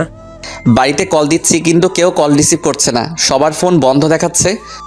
আরে চিন্তা করিস না, সব ঠিক হয়ে যাবে। সবাই হয়তো কোনো কাজে ব্যস্ত আছে, তাই ফোন ধরছে না। রাহুলের কথা শুনে উর্মি ফোন দিল তার বাবা চাচা চাচির নম্বরে, কিন্তু সবার ফোন বন্ধ দেখাচ্ছে। তখন উর্মি বলল, ফুফা, ও তো ঠিক বলছে, সবার ফোন বন্ধ। আমি এখন কল দিয়েছিলাম। ফুপা আমার মনে হয় একবার বাড়িতে যাওয়া আমার উচিত হবে। আরে চিন্তা করিস না, রাতে কোনো কাজে ব্যস্ত আছে হয়তো, তাই ধরছে না। আর কালকে কথা হয়েছিল আমার ভাইয়ের সাথে, ভাই বললো আজকে কি যেন একটা বড় ডিল হবে, তাই সবাই ওই কাজে বিজি এখন, তার জন্য হয়তো কল ধরছে না। চিন্তা করিস না, হাতের কাজ শেষ হলে তোদের সাথে যোগাযোগ করবে। আরে তোরা খাওয়া দাওয়া কর শান্তিতে। রাহুলের কেমন যেন টেনশন হচ্ছে। রাহুল একের পর এক কল দিয়ে যাচ্ছে, কিন্তু ফোন বন্ধ আসছে। রাতের খাবার খেয়ে সবাই ঘুমিয়ে পড়ল। পরের দিন সকালে রাহুল সুমিকে নিয়ে কলেজে গেল। কলেজ থেকে ফেরার পথে সুমি রাহুলকে গাড়ি থামানোর জন্য বলল। রাহুল গাড়ি থামিয়ে বলল, কি হলো, এভাবে গাড়ি থামানোর মানে কি? তোমার সাথে আমার কথা আছে। তোর মতে পিচ্ছির আবার কি কথা? আরে আমার কথা শুনবে না? আমায় রাগাবে? আচ্ছা বল, কি বলবি? I think. তুমি চিন্তা করো। আরে আগে আমার পুরো কথাটা তো শুনবেন। জি বলেন, কি বলবেন? আমি মনে করি আমি তো। সুমি আর কিছু বলার আগেই রাহুলের ফোন বেজে উঠল। রাহুল সুমিকে থামিয়ে ফোন বের করে দেখতে পেল একটা অপরিচিত নম্বর থেকে কল এসেছে। অপরিচিত নম্বর দেখে রাহুল কল রিসিভ করেনি, কিন্তু কয়েকবার রিং হওয়ার পর রাহুল ফোন রিসিভ করে বলল, হ্যালো, কে বলছেন? রাহুলের প্রশ্ন শুনে ওপাশ থেকে কি উত্তর আসলো সেটা শোনা যায়নি। তবে রাহুল যা শুনলো সেটা শুনে রাহুল কিছু বলবে তার শক্তি বোধ হয় রাহুলের শরীরেই নেই। কিছু বলার আগে রাহুল যা শুনতে পায় তাতে করে রাহুলের মাথায় যেন আকাশ ভেঙে পড়ল। রাহুল মাথায় হাত দিয়ে বসে পড়ল মাটিতে। তখন সুমি রাহুলের কাছে এসে রাহুলের ফোন হাতে নিয়ে বলল, হ্যালো, কে?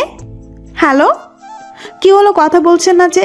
ওপাশ থেকে কোনো কথা বলছে না, শুধু চাপা কান্নার আওয়াজে ভেসে আসছে। তারপর ফোন কেটে দিলাম। রাহুলের কাছে গিয়ে রাহুলকে বললাম, কি হলো, হঠাৎ করে বসে পড়লে কেন? আর কে কল দিয়েছিল? কি বললো ফোন দিয়ে? রাহুল কোনো কথা বলছে না, মাথায় হাত দিয়ে নিচু হয়ে বসে আছে। সুমি একের পর এক প্রশ্ন করেই যাচ্ছে, কিন্তু রাহুল কিছুই বলছে না। হঠাৎ করে রাহুল বসা থেকে দাঁড়িয়ে গেল। রাহুল বলল, এখন আমায় বাসায় যেতে হবে। কেন? সব কিছু ডিটেলসে বলা যাবে না। কিন্তু তুমি না বললে কি বলবে আমায়? কিছু না, বাইকে ওঠো। না, তুমি আগে বলো আমায় কি বলতে চেয়েছিলে। সুমি প্লিজ দয়া করে বাইকে ওঠো, আমায় এখন বাসায় যাওয়া লাগবে। না বলছি তো না। তাহলে থাকো তুমি। এই বলে আমি বাইক চালিয়ে বাসায় চলে এলাম। বাসায় এসে ম্যাডামকে ডাকতে ডাকতে লাগলাম, ম্যাডাম ম্যাডাম ম্যাডাম। উর্মি রুমে বসে কানে হেডফোন গুঁজে গান শুনছিল, যার কারণে রাহুলের চিৎকার শুনতেও পাচ্ছিল না। তখন রান্নাঘর থেকে ফুফু বের হয়ে এসে বললেন, কি রে রাহুল, এভাবে চিৎকার করছিস কেন? কি হয়েছে তোর? এত কিছু বলার সময় নাই, আমাদের এখন বের হতে হবে। বের হবি মানে? ফুপু পরে সব বলবো। ম্যাডাম কোথায়? উর্মি তো ওর রুমে আছে। রাহুল তাড়াতাড়ি করে সিঁড়ি বেয়ে উর্মির রুমে গিয়ে দরজা নক না করে উর্মির রুমে ঢুকে পড়ল। রাহুল রুমে ঢুকে দেখতে পেল উর্মি কানে হেডফোন লাগিয়ে উল্টো হয়ে শুয়ে আছে। তখন রাহুল গিয়ে উর্মির কান থেকে হেডফোন খুলে ফেলল। তখন উর্মি বিরক্তকর ভাব নিয়ে তাকালো। রাহুলকে দেখে রেগে বলল, ছোট লোকের বাচ্চা, তোর সাহস হলো কি করে আমার রুমে ঢুকে আবার আমার কান থেকে হেডফোন খুলে নিস? সরি ম্যাডাম, আপনাকে আমি নিচে থেকে অনেক ডাকছিলাম, কিন্তু আপনি শুনতে পাননি, তাই আমি রুমে এসে হেডফোন খুলতে বাধ্য হই। তুই বেশি কথা বলছিস কেন? তোকে কি আমি সাফাই দিতে বলছি? এখন বল কি হয়েছে? আমাদের এখান থেকে বেরোতে হবে। কেন? সেটা গেলেই জানতে পারবেন। আমি যাব না, আমি আরো কয়েকদিন থাকবো এখানে। প্লিজ ম্যাডাম চলুন, আমি আপনার পায়ে পড়ি, প্লিজ ম্যাডাম প্লিজ। চুপচাপ রুম থেকে বের হ বলছি, না হলে তোকে। এবার আর নিজের ডাকটা সামলাতে পারলাম না, তখন বললাম, না হলে কি করবি তুই? ছোটবেলা থেকেই তো আমায় অপমান করে আসছিস, আর এখন নতুন কি করবি তুই? ছোট লোকের বাচ্চা, তুই আমায় তুই করে কথা বলছিস? তোকে তো আমি। উর্মি যে রাহুলকে মারার জন্য হাত তুলল, তখন রাহুল উর্মির গালে ঠাস ঠাস করে দুটো থাপ্পড় বসিয়ে দিল। উর্মি থাপ্পড়গুলো খেয়ে অবাক হয়ে রাহুলের দিকে তাকিয়ে আছে। তখন রাহুল বলল, কোনো কথা না বলে চুপচাপ গাড়িতে গিয়ে বসেন। কুত্তার বাচ্চা, তুই আমায় থাপ্পড় মারলি, দেখ আমি তোর কি অবস্থা করি।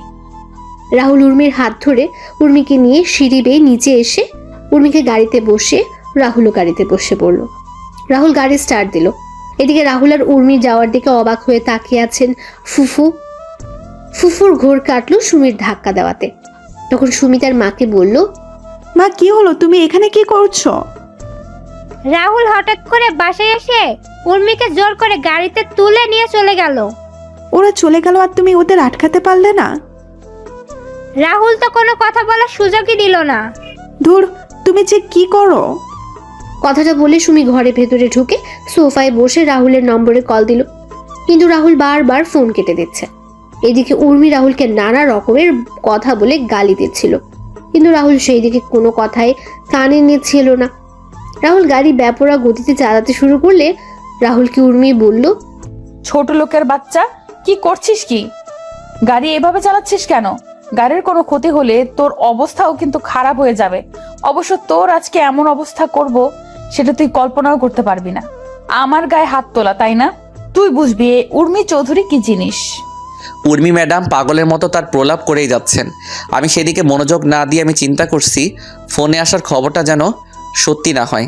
আমরা বাসায় পৌঁছাতে বোধহয় অনেক লেট করে ফেলেছি। আমরা বাসায় এসে দেখতে পেলাম সবাই বাসার বাগানে বসে আছে। আমি গাড়ি থেকে সবার কাছে গিয়ে ছোট আব্বুকে বললাম, ছোট আব্বু তোমরা এখানে? বাবারে, আমাদের সব কিছু কেড়ে নিয়েছো। কে ছোট আব্বু? আমরা ওকে নিজের ছেলের মতোই মনে করতাম, কিন্তু ও যে আমাদের পিছন দিয়ে চোরের মতোই ছুরি মেরে দিল, এটাই হয়তো আমাদের কপালে লেখা ছিল। ছোট আব্বু, চাচা চাচি, দাদিমা কান্না করছে। সবচেয়ে আমার কষ্ট লাগছে দাদিমার জন্য। দাদিমাকে এই বয়সে এভাবে বাসার বাইরে থাকতে হবে।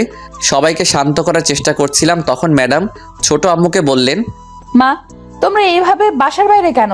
আমাদের সব জিনিসপত্র বাইরে দেখছি। বাড়িতে পুলিশ অফিসার, উকিল, এসবের মানে কি? যাও, তোমার ভালোবাসার মানুষকে গিয়ে সেটা জিজ্ঞেস করো। মানে? আমি তোকে আগেই বলেছিলাম একে বিশ্বাস করিস না। দেখলি তো তুই, আজকে ওর জন্য আমরা রাস্তায় নেমে এসেছি। আমি বলছি। চুপ থাক তুই। আজকে ছোট আব্বুরা কার জন্য রাস্তায় এসে নেমেছে সেটা আপনি জানেন? বলছি না চুপ। তুই কি বললি আর কে আছে এর পেছনে? আপনার হবু স্বামী, আপনার বয়ফ্রেন্ড জয়। রাহুলের কলার চেপে ধরে বললাম, জয়কে নিয়ে একদম মিথ্যা কথা বললে আমি তোকে খুন করে ফেলবো। তুই বাড়ির চাকরের মতো থাকবি, আমাদের কথার মাঝে কথা বলতে আসবি না একদম। তখন জয় বাসা থেকে বের হয়ে আসলো। জয় এসে উর্মিকে উদ্দেশ্য করে বলল, জানো রাহুল সত্যি বলছে এইসব। রাহুলের সামনে থেকে জয়ের সামনে গিয়ে বললাম, কি বলছো কি তুমি এসব? হ্যাঁ জানো, তুমি যা শুনেছো সেটাই সত্যি। এই বাড়ি গাড়ি, এই সম্পত্তি হাতিয়ে নেওয়ার জন্য আমি অনেক কিছু করেছি, আর ফাইনালি আমি আমার প্ল্যানে জয়ী হলাম। জয়, মজা করার সময় এটা না। আরে আমি মজা করছি না তো, আমি সিরিয়াসলি বলছি। উর্মি জানেন, এই সম্পত্তি হাতিয়ে নেওয়ার জন্য আমি তোমার সাথে ভালোবাসার নাটক করি। তোমার পেছনে কুত্তার মতো ঘুরে বেরিয়েছি। আস্তে আস্তে তোমার থেকে সকল ইনফরমেশন কালেক্ট করে তারপর আমি আমার কাজে নেমে পড়ি। আর এখন তোমরা তোমাদের বাড়ির বাইরে। Now get lost my home and get lost my life. ও হ্যাঁ, তোমায় একজনের সাথে পরিচয় করিয়ে দিতে ভুলে গেছি, একটু দাঁড়াও। Liza, meet my wife Liza. জয়ের কথাগুলো শুনে উর্মির চোখে যেন অমাবস্যার অন্ধকার নেমে এলো। উর্মি জয়ের কলার চেপে ধরে বলল, ওই কুত্তার বাচ্চা, তুই আমায় এভাবে ঠকালি কেন? জয় ঠাস ঠাস করে দুটো থাপ্পড় উর্মির গালে বসিয়ে দিয়ে বলল, তোমার মতো নষ্টা আর অহংকারী মেয়েকে কাজে ব্যবহার করা যায়, কিন্তু ভালোবাসা যায় না। আর এই জয়ের রুচি এত খারাপ হয়ে যায়নি যে তোমার মতো একটা বাজারি মেয়েকে ভালোবাসবো। তুই ছিলি আমার দাবার চালের গুটি, তোকে দিয়েই আমি গেমটা জিতে নিলাম। গেম শেষ, সাথে তুইও। এখন সসম্মানে আমার বাড়ি থেকে বের হয়ে যাও, না হলে ঘাড় ধাক্কা দিয়ে বের করে দিব। রাহুল যখন সবাইকে নিয়ে চলে আসছিল তখন জয় রাহুলকে উদ্দেশ্য করে বলল, কিরে রাহুল, তুই এই দিকে কোথায় যাচ্ছিস? তুই চাইলেই থাকতে পারিস আমাদের সাথে, আর ওদের মতো এত পশু না যে তোর সাথে খারাপ ব্যবহার করব। হালকা হেসে বললাম, আমি আপনার মতো বেইমানও না যে যেই বিছানায় ঘুমাবো আবার সেই বিছানায় ভেঙেও ফেলবো। জয় সাহেব চাকর হতে পারি, তবে মালিকের সাথে কোনো সময় বেইমানি করব না। তবে খুব তাড়াতাড়ি দেখা হবে আপনার সাথে। জায়গা এটা থাকবে, বাড়িও এটা থাকবে। তফাৎ শুধু হবে আমি বাড়ির মালিক আর আপনি রাস্তার কুত্তা হবেন। কথাটি বলে রাহুল সবাইকে নিয়ে চলে আসলো ওই বাসা থেকে। রাহুল সবাইকে নিয়ে একটা বাগানের পাশে বসে। তখন রাহুল সবাইকে উদ্দেশ্য করে বলল, ছোট আব্বু, চাচা, এসব হলো কি করে? আমরা কিছু বলতে পারছি না। আজকে সকালে হঠাৎ করে নোটিশ আসে বাসা ছেড়ে দেওয়ার জন্য, আর কালকে আমাদের হাত থেকে সব কন্ট্রাক্ট বের হয়ে যায়। যেই কন্ট্রাক্টের জন্য ব্যাংক থেকে টাকা নিয়েছিলাম সেটা জমা দেওয়ার তারিখ কালকে চলে গেছে। আমি তো কখনো বিশ্বাসই করতে পারি নাই জয় এমন করবে। ছোট আব্বু আর চাচা, তোমরা পুরোনো কথা ভুলে যাও। তোমাদেরও নতুন করে আবার শুরু করতে হবে। কিন্তু নতুন করে শুরু করতে হলে তো অনেক টাকার দরকার। সেসব চিন্তা পরে করা যাবে। আগে দাদিমাকে নিয়ে চলো ফুপাদের বাড়িতে। আর ছোট আব্বু আর চাচা, তোমরা সেখানে কয়েকটা দিন থাকতে হবে। আর আমি আবার সিলেটে ফিরে আসবো। কেন? কাজ আছে ছোট আম্মু। তারপর রাহুল একটা গাড়ি ঠিক করে সবাইকে নিয়ে আবার ফুফাদের বাড়ির উদ্দেশ্যে রওনা দিল। 3 ঘন্টা পর সবাই ফুফুদের বাসায় পৌঁছে গেল। ফুফু সবাইকে দেখে তো অনেক খুশি। তারপর সবাই মিলে ভেতরে গিয়ে বসলো, আর রাহুল তার রুমে চলে গেল। এদিকে সুমিও রাহুলের রুমে আসে। সুমি এসে দেখতে পায় রাহুল তার জামা কাপড় সব গুছিয়ে নিচ্ছে। তখন সুমি রাহুলকে বলল, কি ব্যাপার, তুমি কাপড় গুছাচ্ছ কেন? চলে যাব তাই। মানে? যা শুনেছো সেটাই। আমি আর কোনো কথা না বলে ব্যাগ নিয়ে নিচে চলে এলাম। আমায় নিচে নামতে দেখে ছোট আব্বু বললেন, কিরে, কোথায় যাচ্ছিস তুই? কাজে। কিসের কাজে আর কোথায় যাচ্ছিস? চট্টগ্রামে যাচ্ছি। দাদা ভাই, আমাদের ছেড়ে যাবি তুই? দাদিমা, যদি তোমাদের জন্য ভালো কিছু করতে পারি তাহলে হয়তো ফিরে আসবো, না হলে আসা হবে না। দাদা ভাই, কি বলছিস তুই? তোর কথার মানে কিছুই বুঝতে পারছি না আমি। ছোট আম্মু, তোমরা হয়তো জানো আমি কি বলছি। ভালো থেকো সবাই। আর যদি সৃষ্টিকর্তার কৃপায় হয় আর কিছু করতে পারি তাহলে হয়তো আবার দেখা হবে। দিব এক থাপ্পড়। তুই কি থেকে কি শুনেছিস আর সেটা নিয়ে এসব চিন্তা করছিস? আর এইগুলো চিকিৎসা করলে ভালো হয়ে যায়। তুই এই নিয়ে চিন্তা করিস না, তুই ভালো হয়ে যাবি একদম। হয়তোবা তার উল্টোটা হতে পারে। ছোট আব্বু, চাচা আর চাচি, তোমাদের অনেক মনে পড়বে। আর খুব তাড়াতাড়ি তোমাদের সব কিছু আশা করি ফিরিয়ে দিতে পারবো। এখন আসি আমি। ভালো থেকো সবাই। রাহুল কথাটা বলে একবার সবার দিকে তাকিয়ে হাঁটা দিল। কি যেন মনে করে আবার দাঁড়িয়ে পড়ল। রাহুল পেছন ফিরে সুমির সামনে এসে বলল, সুমি, ভালো করে পড়ালেখা করিস। তোকে অনেক বড় একজন ডাক্তার হতে হবে। আর ভালো কাউকে দেখে বিয়ে করে নিস। আর আমায় নিয়ে উল্টাপাল্টা চিন্তা করা বন্ধ কর। তোর সামনে একটা উজ্জ্বল ভবিষ্যৎ দাঁড়িয়ে আছে। ফুপু আর ফুপা তোর থেকে অনেক ভালো কিছু আশা করে। তুই তাদের সেই আশাটুকু এভাবে শেষ করে দিস না। রাহুলের কথা শুনে সুমি এবার কান্না করে দিল। রাহুল যখন দুপুরে চলে যায় তখন সুমিও অনেক কান্না করছিল। সুমি কান্না মিশ্রিত স্বরে বলল, তুমি হঠাৎ করে এ ধরনের কথা বলছো কেন? আর আমি কি বলছি তুমি ভালো করে সেটা বুঝতে পারছো। আশা করি তুই আমার ইচ্ছেটা পূরণ করবি। রাহুল এবার উর্মির সামনে গিয়ে বলল, ম্যাডাম, আজকে ঘটনার জন্য আমি দুঃখিত। আমি জানি আপনার উপর এভাবে হাত তোলা আমার ঠিক হয়নি। আমি চাইলে সেই থাপ্পড়গুলো আমায় ফিরিয়ে দিতে পারেন। আমি কিছু বলবো না। উর্মি এত সময় সবার কথা শুনছিল আর সবার মুখের দিকে তাকাচ্ছিল। রাহুলের কথা শুনে রাগ হলেও কেন যেন উর্মি আজকে রাহুলের কথাগুলো শুনতে বেশ খারাপই লাগছে। উর্মি বলল, যা, ক্ষমা করে দিলাম। রাহুল বাসা থেকে বেরিয়ে পড়ল। তারপর রাহুল একটা বাসে উঠে পড়ল। লক্ষ্য চট্টগ্রাম যাওয়া। কিছুক্ষণ পর বাস চলা শুরু করলো চট্টগ্রামের উদ্দেশ্যে। পরের দিন সকালে বাস পৌঁছে গেল চট্টগ্রামে। রাহুল বাস থেকে নেমে একটা অফিসের উদ্দেশ্যে একটা সিএনজি নিয়ে রওনা দিল। কিছুক্ষণ সিএনজি এসে থামলো একটা অফিসের সামনে। রাহুল ভাড়া মিটিয়ে অফিসের দিকে হাঁটা দিল। তখন দারোয়ান রাহুলের পথ আটকে দাঁড়ালো। দারোয়ান রাহুলকে বলল, কোথায় করেন আপনি? রাহুল, আপনার বসের সাথে দেখা করব। স্যারের সাথে দেখা করার জন্য আপনি অ্যাপয়েন্টমেন্ট নিয়েছেন কি? কি? তাহলে আজকে আপনি স্যারের সাথে দেখা করতে পারবেন না। আচ্ছা, আপনি কাগজটা আপনার স্যারের কাছে দিলেই উনি আমায় চিনতে পারবেন। আচ্ছা। রাহুলকে বসিয়ে রেখে দারোয়ান রাহুলের দেওয়া কাগজটা নিয়ে ভেতরে চলে গেল।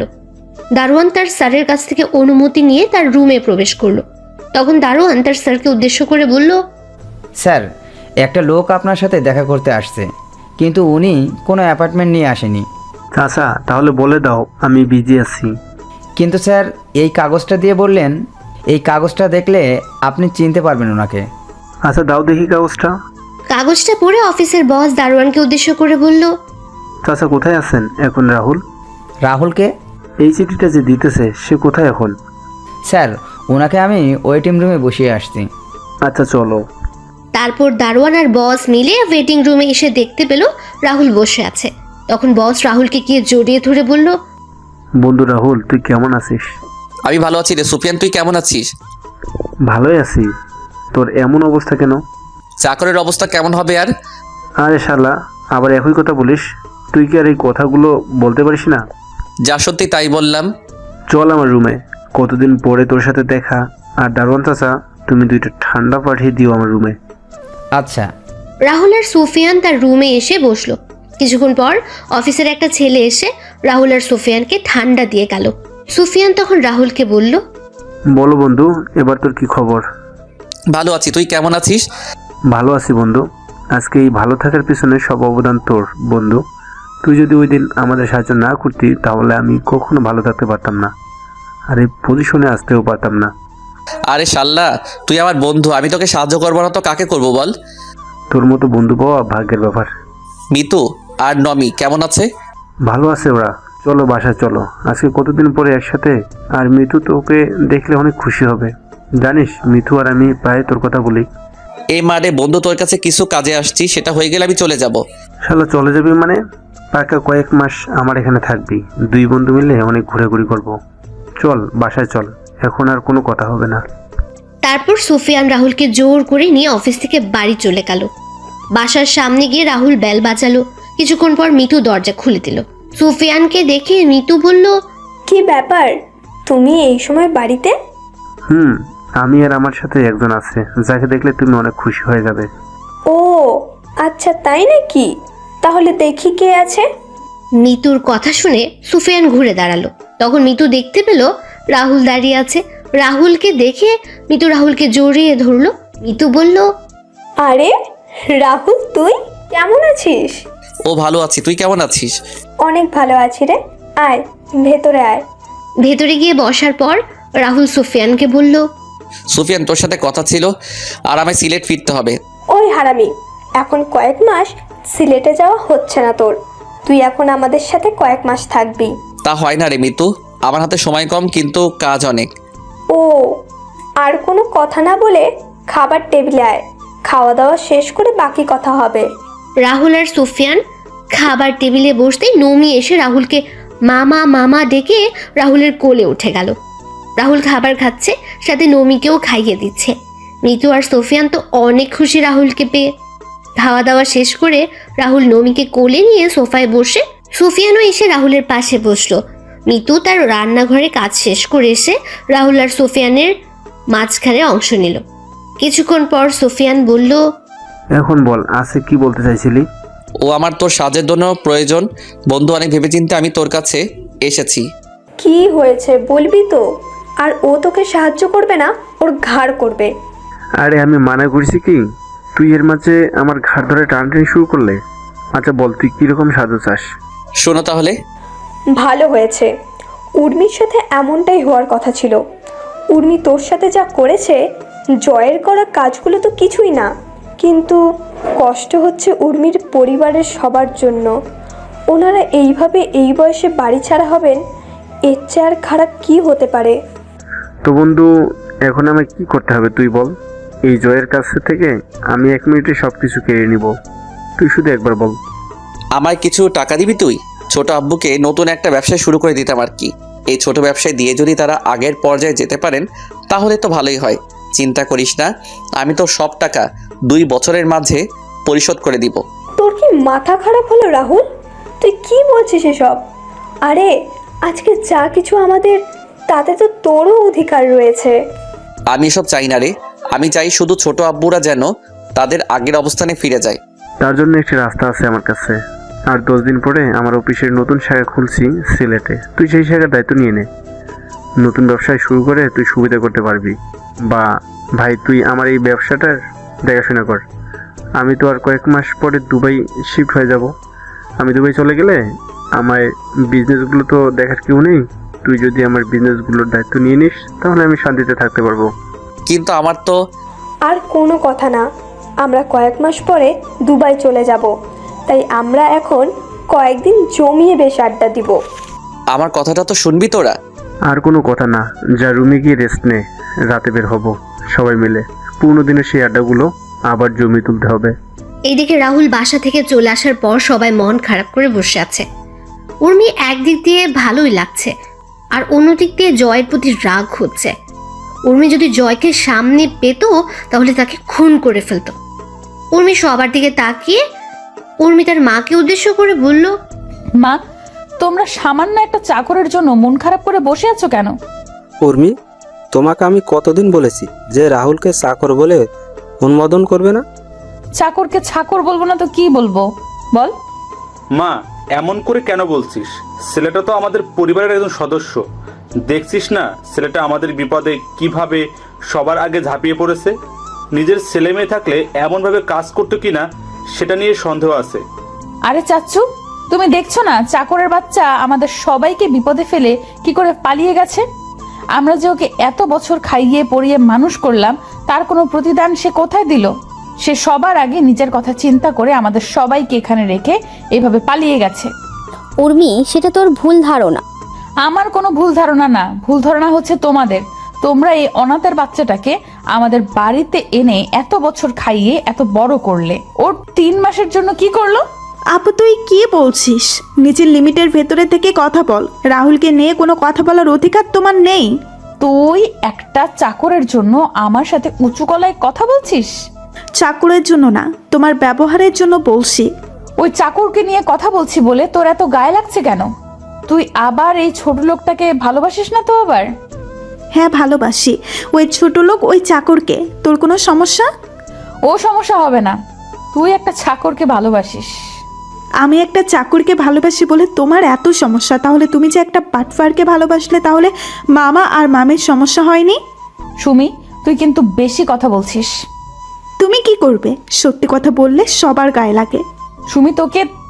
উর্মি যখন সুমিকে মারার জন্য হাত ওঠালো, তখন ছোট আম্মু উর্মির হাত ধরে ফেললো। তারপর ছোট আম্মু উর্মির গালে কষিয়ে একটা থাপ্পড় মারলো। উর্মি বলল, মা, তুমি আমায় মারলে? হ্যাঁ, আমি তোকে মারলাম। এই থাপ্পড়টা তোকে অনেক আগে মারা উচিত ছিল, তাহলে তুই এমন খারাপ বেয়াদব হতে উঠতি না। আমার তো মনে হয় জয় তোকে যে কথাগুলো বলেছিল সেগুলো সত্যিই বলেছিল। ভাবি, কি বলছো কি তুমি? না ভাই, ও অনেক খারাপ হয়ে গেছে। আমার মেয়ে বলে ওরে পরিচয় দিতেও মনে হয় না। মা, চুপ, একদম চুপ। কার জন্য আজকে তুই দাঁড়িয়ে কথা বলছিস জানিস তুই? না, জানিস না তুই? জানবি কি করে? সারাদিন তো বাবা আর মায়ের টাকা পয়সা নষ্ট করায় ব্যস্ত থাকিস। আহ, কি বলছো কি? চুপ করো তুমি। আজকে তুমি আমায় থামিও না। ও যে এতদিন ছেলেটার সাথে বাজে আচরণ করেছে, তারপর ছেলেটা কোনোদিনও কিছু বলেছে ওকে নিয়ে? আজকে আমার চেয়ে ওই চাকর তোমাদের কাছে বড় হয়ে গেল বাবা মা? হ্যাঁ, বড় হয়ে গেল, কারণ ওই ছেলের জন্য তুই এখন আমাদের সামনে দাঁড়িয়ে আছিস। ওই চাকরটা যদি না থাকতো তাহলে তুই 6 বছর আগে পৃথিবীতে বেঁচে থাকতি না। মানে? তুই যেই রাহুলকে চাকর বলে শত অপমান করার পরও রাহুল কেন তোকে কিছু বলে না জানিস? কেন? মনে পড়ে 6 বছর আগের কথা?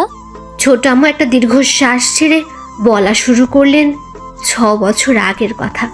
6 বছর আগে তুই কলেজ থেকে একদিন ফেরার পথে তুই অ্যাক্সিডেন্ট করিস। অ্যাক্সিডেন্টের সময় 2টা কিডনিতে চাপ পড়ে, আর যার জন্য তোর কিডনিটা ড্যামেজ হয়ে যায়। তোর গ্রুপের কিডনি কোথাও খুঁজে পাওয়া যাচ্ছিল না। তখন আমরা তোর আশা ছেড়ে দিয়ে বসেছিলাম। আমাদের কান্নাকাটি দেখে রাহুল একা একা ডাক্তারের সাথে গিয়ে কথা বলে। ডাক্তার রাহুলকে দেখে মানা করে দেয়, কিন্তু রাহুল ডাক্তারের পায়ে ধরে বলে, ডাক্তার, আমার রক্ত আর উর্মির রক্তের গ্রুপ কিন্তু একই। প্লিজ আমার কিডনিগুলো নিয়ে নিন, তাহলে উর্মি বেঁচে যাবে। না, আমি পারবো না। তোমার এত কম বয়সে কিডনি ডোনেট করা বেআইনি। তাহলে আপনি একটা মায়ের কোল থেকে তার মেয়েকে এভাবে হারিয়ে যেতে দিবেন? আর তোমার মা বাবা? আমার মতো অনাথের আবার মা বাবা তো উর্মির বাবা মা। মানে? ডাক্তার, আমি অনাথ। উর্মির বাবা আর মা আমাকে তাদের বাসায় থাকার জায়গা দিয়েছেন। আমায় নিজের ছেলের মতো স্নেহ দিয়ে বড় করেছেন। আমায় কখনো বাবা আর মায়ের অভাব বুঝতে দেননি। এখন আপনি বলেন, আমার কি ওদের মেয়ের জীবন বাঁচানো উচিত না? আমার কোনো কিছুর প্রয়োজন হলে সেটা আমি বলার আগে আমার জন্য নিয়ে আসেন। জানেন ডাক্তার, ছোট আব্বু আর ছোট আম্মুর বিয়ের কয়েক বছর পর উর্মির জন্ম হয়। উর্মির জন্মের পর চৌধুরী বাড়ির সবাই কী যে খুশি হয় সেটা আপনাকে আমি বলে বোঝাতে পারবো না। আমার যখন তাদের বাসায় আসার 2 বছর হয়, তখন আমি জানতে পারি উর্মির মা আর কোনো সন্তান নেননি। সন্তান নিলে হয়তো আমার জন্য তাদের স্নেহ ভালোবাসা কমে যাবে। চৌধুরী বাড়ির সবাইও ছিল একমত, কারণ উর্মি আর আমি ছিলাম চৌধুরী বাড়ির প্রাণ। এখন আপনি বলেন, উর্মির কিছু হলে ওই বাড়ির কেউ সেটা মেনে নিতে পারবে না। আমি মারা গেলে হয়তো কয়েকদিন সবাই কান্না করবে, কিন্তু উর্মির কিছু হয়ে গেলে ওই বাড়ির সবাই চিরদিন কান্না করবে। ওই বাড়ির কেউই অল্প বয়সে তাদের বাড়ির মেয়ে হারানোর যন্ত্রণা সহ্য করতে পারবে না। জানেন ডাক্তার, আমি ছোটবেলায় আমি মায়ের বাবার আদর পাইনি কখনো, এখন পেয়েছি। আমি সেই বাবা আর মাকে কিভাবে নিজের সামনে কষ্ট পেতে দেখতে পারি আপনি বলুন। আপনি যদি আপনার কিডনি না নেন তাহলে আমি এখন আপনার চেম্বার থেকে বের হয়ে আত্মহত্যা করা ছাড়া আমার কোনো উপায় থাকবে না। আমি ওই বাড়ির সবাইকে এভাবে কষ্ট পেতে দেখতে পারবো না। আমার আত্মহত্যার একমাত্র কারণ হবেন আপনি। কিন্তু দেখো বাবা, তুমি আমার কথা বুঝতে পারছো না, এটা কখনো সম্ভব না বাবা। আপনি আমার কথা বুঝতে পারছেন না কেন? আপনি কি চাইছেন আমার ছোট আব্বু আর ছোট আম্মু আমার চোখের সামনে এভাবে কষ্ট পাক? আমি সেটা সন্তান হয়ে কিভাবে মেনে নিব? কিন্তু ডাক্তারের পায়ে ধরে বললাম, আমি আপনার পায়ে পড়ি ডাক্তার, আপনি উর্মিকে বাঁচিয়ে দিন। তা না ছাড়া আমার মরা ছাড়া আর কোনো উপায় থাকবে না। আচ্ছা, আমি দেখছি। তারপর ডাক্তার নার্সকে ডেকে রাহুলের রক্তের গ্রুপ পরীক্ষা করে এক ব্যাগ রক্ত নিতে বললেন। 2 ঘন্টা পর রাহুলের অপারেশন শুরু হয়। রাহুলকে অ্যানেস্থেশিয়া দেওয়ার পর ও রাহুলের প্যাড যখন কাটা হয়, রাহুলের শরীর তখন কেমন যেন খিঁচে আসছিল। যখন কিডনি বের করা হচ্ছিল তখন রাহুলের মুখ দিয়ে ফেনা বের হয়ে আসে। রাহুলের কিডনি বের করার জন্য অপারেশন হচ্ছে আর রাহুল শরীরটা কেমন যেন ঠান্ডা হয়ে আসছে। তারপর রাহুল হঠাৎ করে অজ্ঞান হয়ে যায়। 3 ঘন্টার অপারেশন শেষে ডাক্তার অপারেশন থিয়েটার থেকে বের হয়। ডাক্তার উর্মির বাবা, মা আর চাচার সামনে গিয়ে বলল, চৌধুরী সাহেব, আপনার মেয়ের অপারেশন হয়ে গেছে। সে এখন বিপদমুক্ত। জ্ঞান ফেরার আগ পর্যন্ত তাদের আইসিইউ রাখা হয়েছে। ডাক্তারের কথা শুনে 3 জনই দাঁড়িয়ে গেল। সবার মুখে হাসি ফুটে উঠল। তখন উর্মির বাবা ডাক্তারকে বললেন, ডাক্তার, আপনারা বললেন কিডনি পাওয়া যায়নি, তাহলে? কিডনি পাওয়া যায়নি, তবে একটা ছেলে তার কিডনি স্বেচ্ছায় দিয়েছে। তার 2টা কিডনি আমরা আপনার মেয়েকে আর আপনার মেয়ের কিডনিগুলো ওই ছেলেকে লাগিয়ে দিয়েছি। কিন্তু এতে তো ডাক্তার ছেলেটা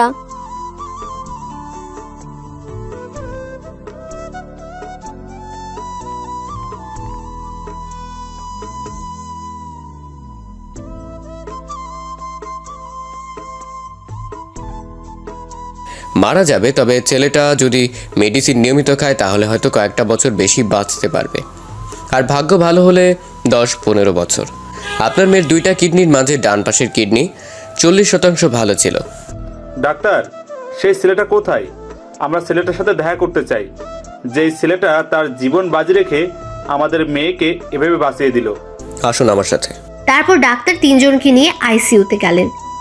রুমের ভেতরে ঢুকে ব্যাডের দিকে তাকিয়ে 3 জনই শকড হয়ে গেল রাহুলকে দেখে আর উর্মিকে পাশাপাশি বেডে শুয়ে থাকতে দেখে। তখন চাচা ডাক্তারকে বলল, ডাক্তার, রাহুলের কি হয়েছে? এভাবে শুয়ে আছে যে? এই ছেলেই তো আপনার মেয়েকে কিডনি ডোনেট করেছে।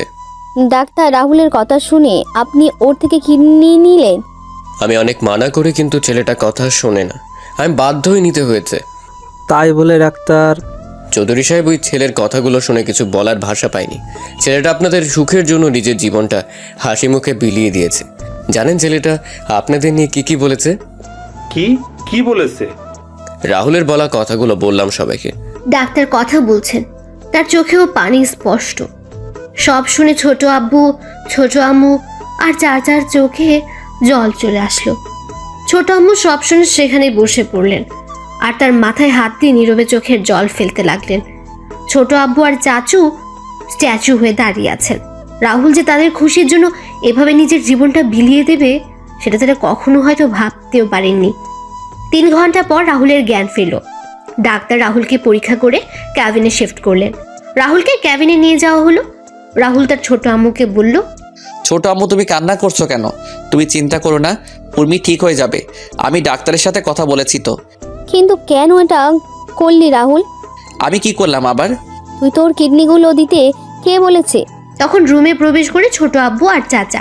রাহুল ছোট আব্বু আর চাচাকে দেখে বলল, ছোট আব্বু, চাচা, তোমরা ছোট আম্মুকে বোঝাও তো কিভাবে কান্না করছে দেখো। তুই এই কাজ করতে গেলি কেন রাহুল? কি করব চাচা, নিজের বাবা আর মাকে তো কখনো দেখিনি, কিন্তু এই বাবা আর মা আমায় এত স্নেহ ভালোবাসা দিয়েছে যে আমি কখনো ভুলতে পারবো না কখনো। এখন তুমি বলো, এই বাবা আর মাকে নিজের চোখের সামনে কষ্ট পেতে দেখতে পারি কি করে বলো? আমি না হলাম তাদের ছেলে, কিন্তু তাদের মা আর বাবা বলে ডেকেছি তো। ছেলে হয়ে আমি তাদের কখনো কষ্ট পেতে দিব না কখনো। ছোট আব্বু রাহুলের কথা শুনে রাহুলকে জড়িয়ে ধরে চিৎকার দিয়ে কান্না করছে। রাহুল তার ছোট আম্মুকে শান্ত করার চেষ্টা করছে। এদিকে ছোট আব্বু আর চাচা চোখের জল মোছায় ব্যস্ত। কিছুক্ষণ পর উর্মির জ্ঞান ফেরার খবর নার্স এসে দিয়ে যায়। তখন রাহুল সবাইকে উর্মির কাছে যাওয়ার জন্য বলল। তখন সবাই উর্মির কাছে গেল। উর্মির জ্ঞান ফেরার পর সবার সাথে কথা হলো। উর্মি আর রাহুল 10 দিন হাসপাতালে ছিল। 10 দিন পরে সকালে রাহুলকে নিয়ে বাসায় যাওয়া হলো, আর বিকেলে উর্মিকে বাসায় নিয়ে যাওয়া হলো। উর্মি রাহুলকে হাসপাতালে দেখে কিছুটা অবাক হলো আর মাকে জিজ্ঞেস করলো। তখন তার মা বললেন রাহুল অ্যাক্সিডেন্ট করেছিল। উর্মি তার মায়ের কথাটা শুনে কেন যেন মনে হলো তার মা মিথ্যে কথা বলছে। তারপরও উর্মি আর কোনো কথা বলেনি। এভাবে কেটে গেল 2 মাস।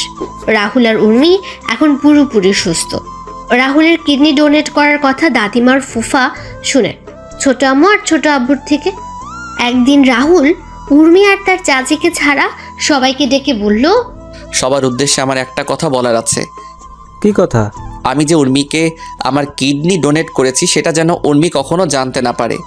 এত বড় একটা কথা ওনার উর্মি থেকে কেন লুকাবো? আমি বলছি তাই ছোট আম্মু। দাদা ভাই, কি বলছিস তুই? তুই উর্মির এত বড় একটা উপকার করলি, সেটা উর্মি জানবে না? দাদিমা, উর্মির না জানাই ভালো নয় কি? কিছু কথা না হয় অজানা থাকুক না। আর তারপর যদি তোমরা চাও উর্মিকে বলতে, তাহলে আমি সেদিনই এই বাড়ি ছেড়ে চিরদিনের মতো চলে যাব। দাদু ভাই। হ্যাঁ দাদিমা, আমি তোমাদের কাছে হাত জোর করে বলছি, প্লিজ। আচ্ছা, এই কথা কেউ জানবে না, তবুও তুই এই বাড়ি ছেড়ে যাস না। রাহুলকে প্রতিদিন নিয়ম করে মেডিসিন খেতে হতো। রাহুল একদিন মিস করলে সেদিন দাদিমা আর ছোট আম্মু রাহুলকে অনেক বকাঝকা করতো, আর রাহুল কানে হাত দিয়ে বসে থাকতো। এভাবে কেটে গেল 6 বছর। বর্তমানে সেদিন শপিং মলে রাহুল তোকে বাঁচানোর জন্য ওই বখাটে ছেলেদের সাথে মারামারি করে। মারামারির এক পর্যায়ে ছেলেগুলো রাহুলের পেটের ডান পাশে ছুরি দিয়ে আঘাত করে।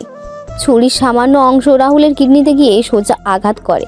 রাহুল প্রথমে ব্যথা অনুভব না করলেও পরে ব্যথা অনুভব করে, যার জন্য সেদিন অজ্ঞান হয়ে যায়। রাহুলকে নিয়ে হাসপাতালে যাওয়া হলে ডাক্তার অপারেশন করার পর আমাদের সেদিন কি বলেছিল তুই জানিস? ছোট আম্মুর মুখে এমন কথা শুনে উপস্থিত সবার চোখে জল। উর্মির চোখ দিয়ে জল পড়ছে অনবরত।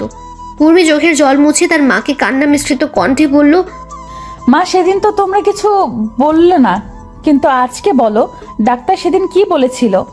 সেদিন ডাক্তার বলেছিল, দেখুন, ছুরির আঘাতটা বেশ গভীর। আমি আপনাদের আগেই বলেছিলাম রাহুলের যদি কোনো আঘাত লাগে পেটের ডান পাশে, তাহলে কিন্তু সেটা রাহুলের জীবন ঝুঁকিতে চলে যাবে। মেডিসিনের কারণে কিডনির অবস্থা আগের মতোই ছিল, কিন্তু ছুরির আঘাতে রাহুলের কিডনি 40% থেকে 20% কমে আসছে। এখন যে কোনো সময় রাহুলের কোনো কিছু হয়ে যেতে পারে। হয়তো রাহুল। ডাক্তাররা ছেলেটাকে আমার কাছে ফিরিয়ে দিন, যত টাকা লাগবে আমি আপনাকে দিব, তবুও আমার ছেলেটাকে আপনার কাছে সুস্থ করে দিন। দেখুন, এখানে টাকার কথা উঠছে না। রাহুলের গ্রুপের কিডনি এতদিনেও পাওয়া যায়নি ডাক্তার? দেখুন চৌধুরী সাহেব, রাহুলের কিডনির গ্রুপটা যদি রেয়ার একটা গ্রুপ, আমরা চেষ্টা করে যাচ্ছি, যেটা পাচ্ছি সেটা রাহুলের কিডনি থেকে সেই কিডনির অবস্থা অনেক খারাপ। এখন রাহুলকে আপনাদের নজরে রাখা উচিত। যত সম্ভব রাহুলকে সব ধরনের সমস্যা থেকে রাহুলকে দূরে রাখতে হবে, তা না হলে রাহুলকে হয়তো আমরা চিরকালের মতো হারিয়ে ফেলবো। আমরা সেদিন নিরুপায় হয়ে ডাক্তারের চেম্বার থেকে বের হয়ে আসি। কয়েকদিন পরে রাহুল জানতে পারে তোর জীবনের ঝুঁকি আছে, তখন সেটা তোর বাবাকে জানায়। তো তোর বাবা তোর কথা আর রাহুলের কথা চিন্তা করে তোদের ফুপুর বাসায় পাঠিয়ে দেয়। তুই একটু আগে বললি না রাহুল আমাদের জন্য কি করেছে? রাহুল আমাদের জন্য, তোর জন্য নিজের জীবনটা বিলিয়ে দিয়েছে। রাহুল জানতো সে আর এই পৃথিবীতে বেঁচে নেই। সেটা জানার পরও নিজের অসুস্থ শরীর নিয়ে বেরিয়ে পড়েছে আমাদের জন্য কিছু করার জন্য। রাহুল এই বয়সে আমাদের জন্য অনেক কিছু করেছে, যা নিজের সন্তান কখনো করবে না। জানিস, তোর এত অপমান আঘাত সহ্য করেও রাহুল কেন কিছু বলতো না? কেন কিছু বলতো না? কারণ রাহুল ছোট থেকে তোকে পছন্দ করত, সেটা আমরা সবাই জানতাম। রাহুল সেটা আমাদের তোকে বলতে নিষেধ করে। আমরা রাহুলের কথা শুনে অনেক খুশি ছিলাম। আমরা যখন জানতে পারি তখন তুই বিদেশে চলে গেলি, আর তুই যখন দেশে ফিরে এসে বললি তুই জয়কে ভালোবাসিস, সেদিন রাহুলের চোখে জল দেখেছিলাম। আমি তখন রাহুলকে বললাম তার মনের কথা তোকে বলার জন্য। তখন রাহুল বলে, না ছোট আম্মু, উর্মি যখন অন্য কাউকে ভালোবাসে তাকে নিয়ে এসে সুখী থাকুক, আমি না হয় তাকে দূর থেকে ভালোবেসে যাব। সব ভালোবাসা পূর্ণতা পায় না ছোট আম্মু। কথাগুলো বলে ছোট আম্মু দীর্ঘ একটা নিঃশ্বাস নিলেন। সবার চোখে জল স্পষ্ট। উর্মি চিৎকার করে কান্না করছে আর ওর মাকে বলছে, মা এতদিন কেন বললে না তুমি? রাহুল আমার সামনে যখন ছিল তখন কেন বললেন না? আমি রাহুলের সাথে এমন কোনো আচরণ কখনো করতাম না। রাহুল বাড়ি ছেড়ে চলে যাবে আমাদের ভয় দেখিয়েছিল। এরকম পরিস্থিতি তৈরি হবে তখন কি জানতো আমরা? তোকে কিছু বলতাম না, কিন্তু তোর আজকের ব্যবহারের জন্য বলতে বাধ্য হলাম। আমি জানি না ছেলেটা কোথায় আছে, কি করছে। না, আমি আমার স্বামীর কিচ্ছু হতে দিব না। আমি বেঁচে থাকতে আমি আমার স্বামীকে এইভাবে হারিয়ে যেতে দিব না। আমি রাহুলকে আবার খুঁজে আমার কাছে নিয়ে আসব। আমার করা সব কাজের জন্য ক্ষমা চাইবো। ও যদি ক্ষমা না করে তারপরেও আমি ওর পায়ের কাছে পড়ে থাকবো। উর্মির কথা শুনে সবাই চোখ বড় করে উর্মির দিকে তাকালো। তখন দাদিমা উর্মিকে বললেন, দিদিভাই তোর স্বামী মানে? দাদিমা, রাহুল আমার স্বামী। রাহুল তোর স্বামী হলো কিভাবে? আপু কি বলছিস তুই? তুই তো রাহুলকে সহ্য করতে পারিস না, তাহলে রাহুল তোর স্বামী হলো কি করে? এখন সব সময় মিথ্যা বলা শুরু করে দিয়েছিস। কয়েকদিন আগে আমার আর রাহুলের বিয়ে হয়েছে পাশের এলাকার একটা মসজিদে। কি বলছিস, একটু ক্লিয়ার করে বলতো উর্মি। বাবা, কয়েকদিন আগে আমরা একটা কাজে যাই, সেখান থেকে আসতে রাত হয়ে যায়। রাস্তার কয়েকটা বখাটে আমাদের রাস্তা আটকে দাঁড়ায়। রাহুল তখন ছেলেগুলোকে মারতে থাকে। মারামারির এক পর্যায়ে বখাটেদের সাথে তার বন্ধুরা এসে যোগ দেয়। আমরা তখন ভয়ে দৌড়াতে থাকি। আপনারা তো সব জানেন। উর্মি কথাগুলো বলে আবার কান্না শুরু করে দিল। সবাই তো উর্মির কথাগুলো শুনে খুশি হয়ে গেল। তখন সুমি বলল, না, এটা হতে পারে না। আমি রাহুলকে ভালোবাসি, রাহুল শুধু আমার। রাহুল আমার বিয়ে করা স্বামী।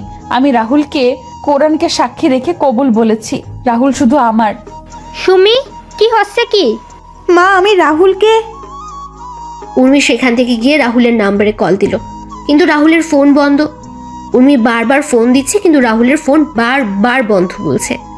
উর্মির এবার ভয় হতে লাগলো। ভয় যেন উর্মিকে গ্রাস করে নিচ্ছে। উর্মি একটু আশা নিয়ে আবার কল দিল, কিন্তু এবারও ফোন বন্ধ। উর্মি ফোনটা হাত থেকে ছুঁড়ে মারলো মেঝেতে। উর্মি মাথায় হাত দিয়ে বসে পড়লো। উর্মির মনে হতে লাগলো সে কতবার রাহুলকে অপমান করেছে, আঘাত করেছে। উর্মি নিজের কাজের জন্য এখন অনুশোচনা করছে। উর্মি তাড়াতাড়ি করে বসা থেকে দাঁড়িয়ে নিচে নেমে এসে তার মা আর বাবাকে বলল, দিদিভাই চিন্তা করিস না, রাহুল দাদাভাই খুব তাড়াতাড়ি ফিরে আসবে। বড় কাকা, ছোট কাকা আর জামাই বাবা, তোমরা রাহুলকে তাড়াতাড়ি খুঁজে বের করে নিয়ে আসো। দিদিভাই তুই চিন্তা করিস না, আমি ওদের বলছি, ওরা রাহুলকে খুঁজে নিয়ে আসবে। ছোট আব্বু, চাচা আর ফুফা রাহুলের খোঁজে বেরিয়ে পড়লেন। শত চেষ্টা করেও রাহুলের খোঁজ পাওয়া গেল না। তারা অসহায়ের মতো ফিরে এলেন। উর্মিও পাগলামো শুরু করে দিয়েছে। এদিকে রাহুল, সুফিয়ান, মিতু আর নমির সাথে বেশ আনন্দে দিন কাটাচ্ছে। শত আনন্দের মাঝেও রাহুলের সবার কথা মনে পড়ে উর্মির কথাগুলো। রাহুল চট্টগ্রামে এসে তার ফোন থেকে পুরাতন সিম খুলে নতুন অ্যাক্টিভ করে নেয়। রাহুল ঠিক করে নেয় সে যতদিন পর্যন্ত জয়ের কাছ থেকে চৌধুরী বাড়ির সকল সম্পত্তি ফিরিয়ে না আনছে ততদিন সে কারোর সাথে যোগাযোগ করবে না। এভাবে কেটে গেল 1 মাস। সুফিয়ান, মিতু আর নমি চলে যায় দুবাই। রাহুল সিলেটের অফিসের দায়িত্ব নেয়। এদিকে উর্মি রাহুলের কোনো খোঁজ পায়নি, তবে সে হাল ছাড়েনি। উর্মি সহ বাকি সবাই রাহুলের খোঁজ এখনো করে যাচ্ছে। এভাবে কেটে গেল 5 বছর। আজকে রাহুল বাংলাদেশের টপ বিজনেসম্যানদের মধ্যে একজন। রাহুলের কাছে এখন যা টাকা পয়সা, বাড়ি গাড়ি আছে তাতে জয়ের মতো কয়েকশো জয়কে কেনা যাবে। রাহুল এখন তার খেলা শুরু করে দিয়েছে। রাহুল তার পিএকে বলল, মা, বাবা, রাহুলের ফোন বন্ধ আসছে। আমি কল দিয়ে যাচ্ছি কিন্তু ফোন বন্ধ আসছে। বাবা, মা, তোমরা রাহুলকে আমার কাছে নিয়ে আসো না। আমি আমার সকল কাজের জন্য আমি ক্ষমা চেয়ে নিব। আমি কখনো এমন আচরণ করব না ওর সাথে। উর্মি কান্না করতে করতে বসে পড়ল। দাদিমা উর্মিকে ধরে রেখে বললেন, রাজীব, কালকে থেকে জয়ের কোম্পানির সকল অর্ডার আমরা যাতে পেতে পারি সেই ব্যবস্থা করো। স্যার আমি দেখছি। দেখছি বললে হবে না রাজীব, 2 মাসের ভিতরে আমি জয়কে রাস্তায় দেখতে চাই। জয়কে যারা অর্ডার দেয় তাদের একটা লিস্ট করে আমার কাছে দুপুরের আগে দাও। আমি সবার সাথে কথা বলে আমাদের তৈরি করা প্রোডাক্টের স্যাম্পল তাদের দিয়ে আসবো। স্যার আমি নিয়ে আসছি কিছুক্ষণের মধ্যে। রাজীব রুম থেকে বেরিয়ে গিয়ে লিস্ট তৈরি করতে থাকে। তখন রাহুল তার উকিলকে কল দিয়ে বলে একটা ডিভোর্স পেপার রেডি করার জন্য। উকিলের সাথে কথা বলে রাহুল ফোন কেটে দিয়ে সুফিয়ানকে কল দিল। সুফিয়ান ফোন রিসিভ করে বলল, হ্যাঁ বন্ধু বল। সকল হিসাব দেখে নিয়েছিস তো তুই? রাহুল, তোকে না বলছি এই কোম্পানি আমি তোর নামে লিখে দিয়ে আসছি, তাহলে কেন আমায় সব কিছুর হিসাব আমায় দিচ্ছিস?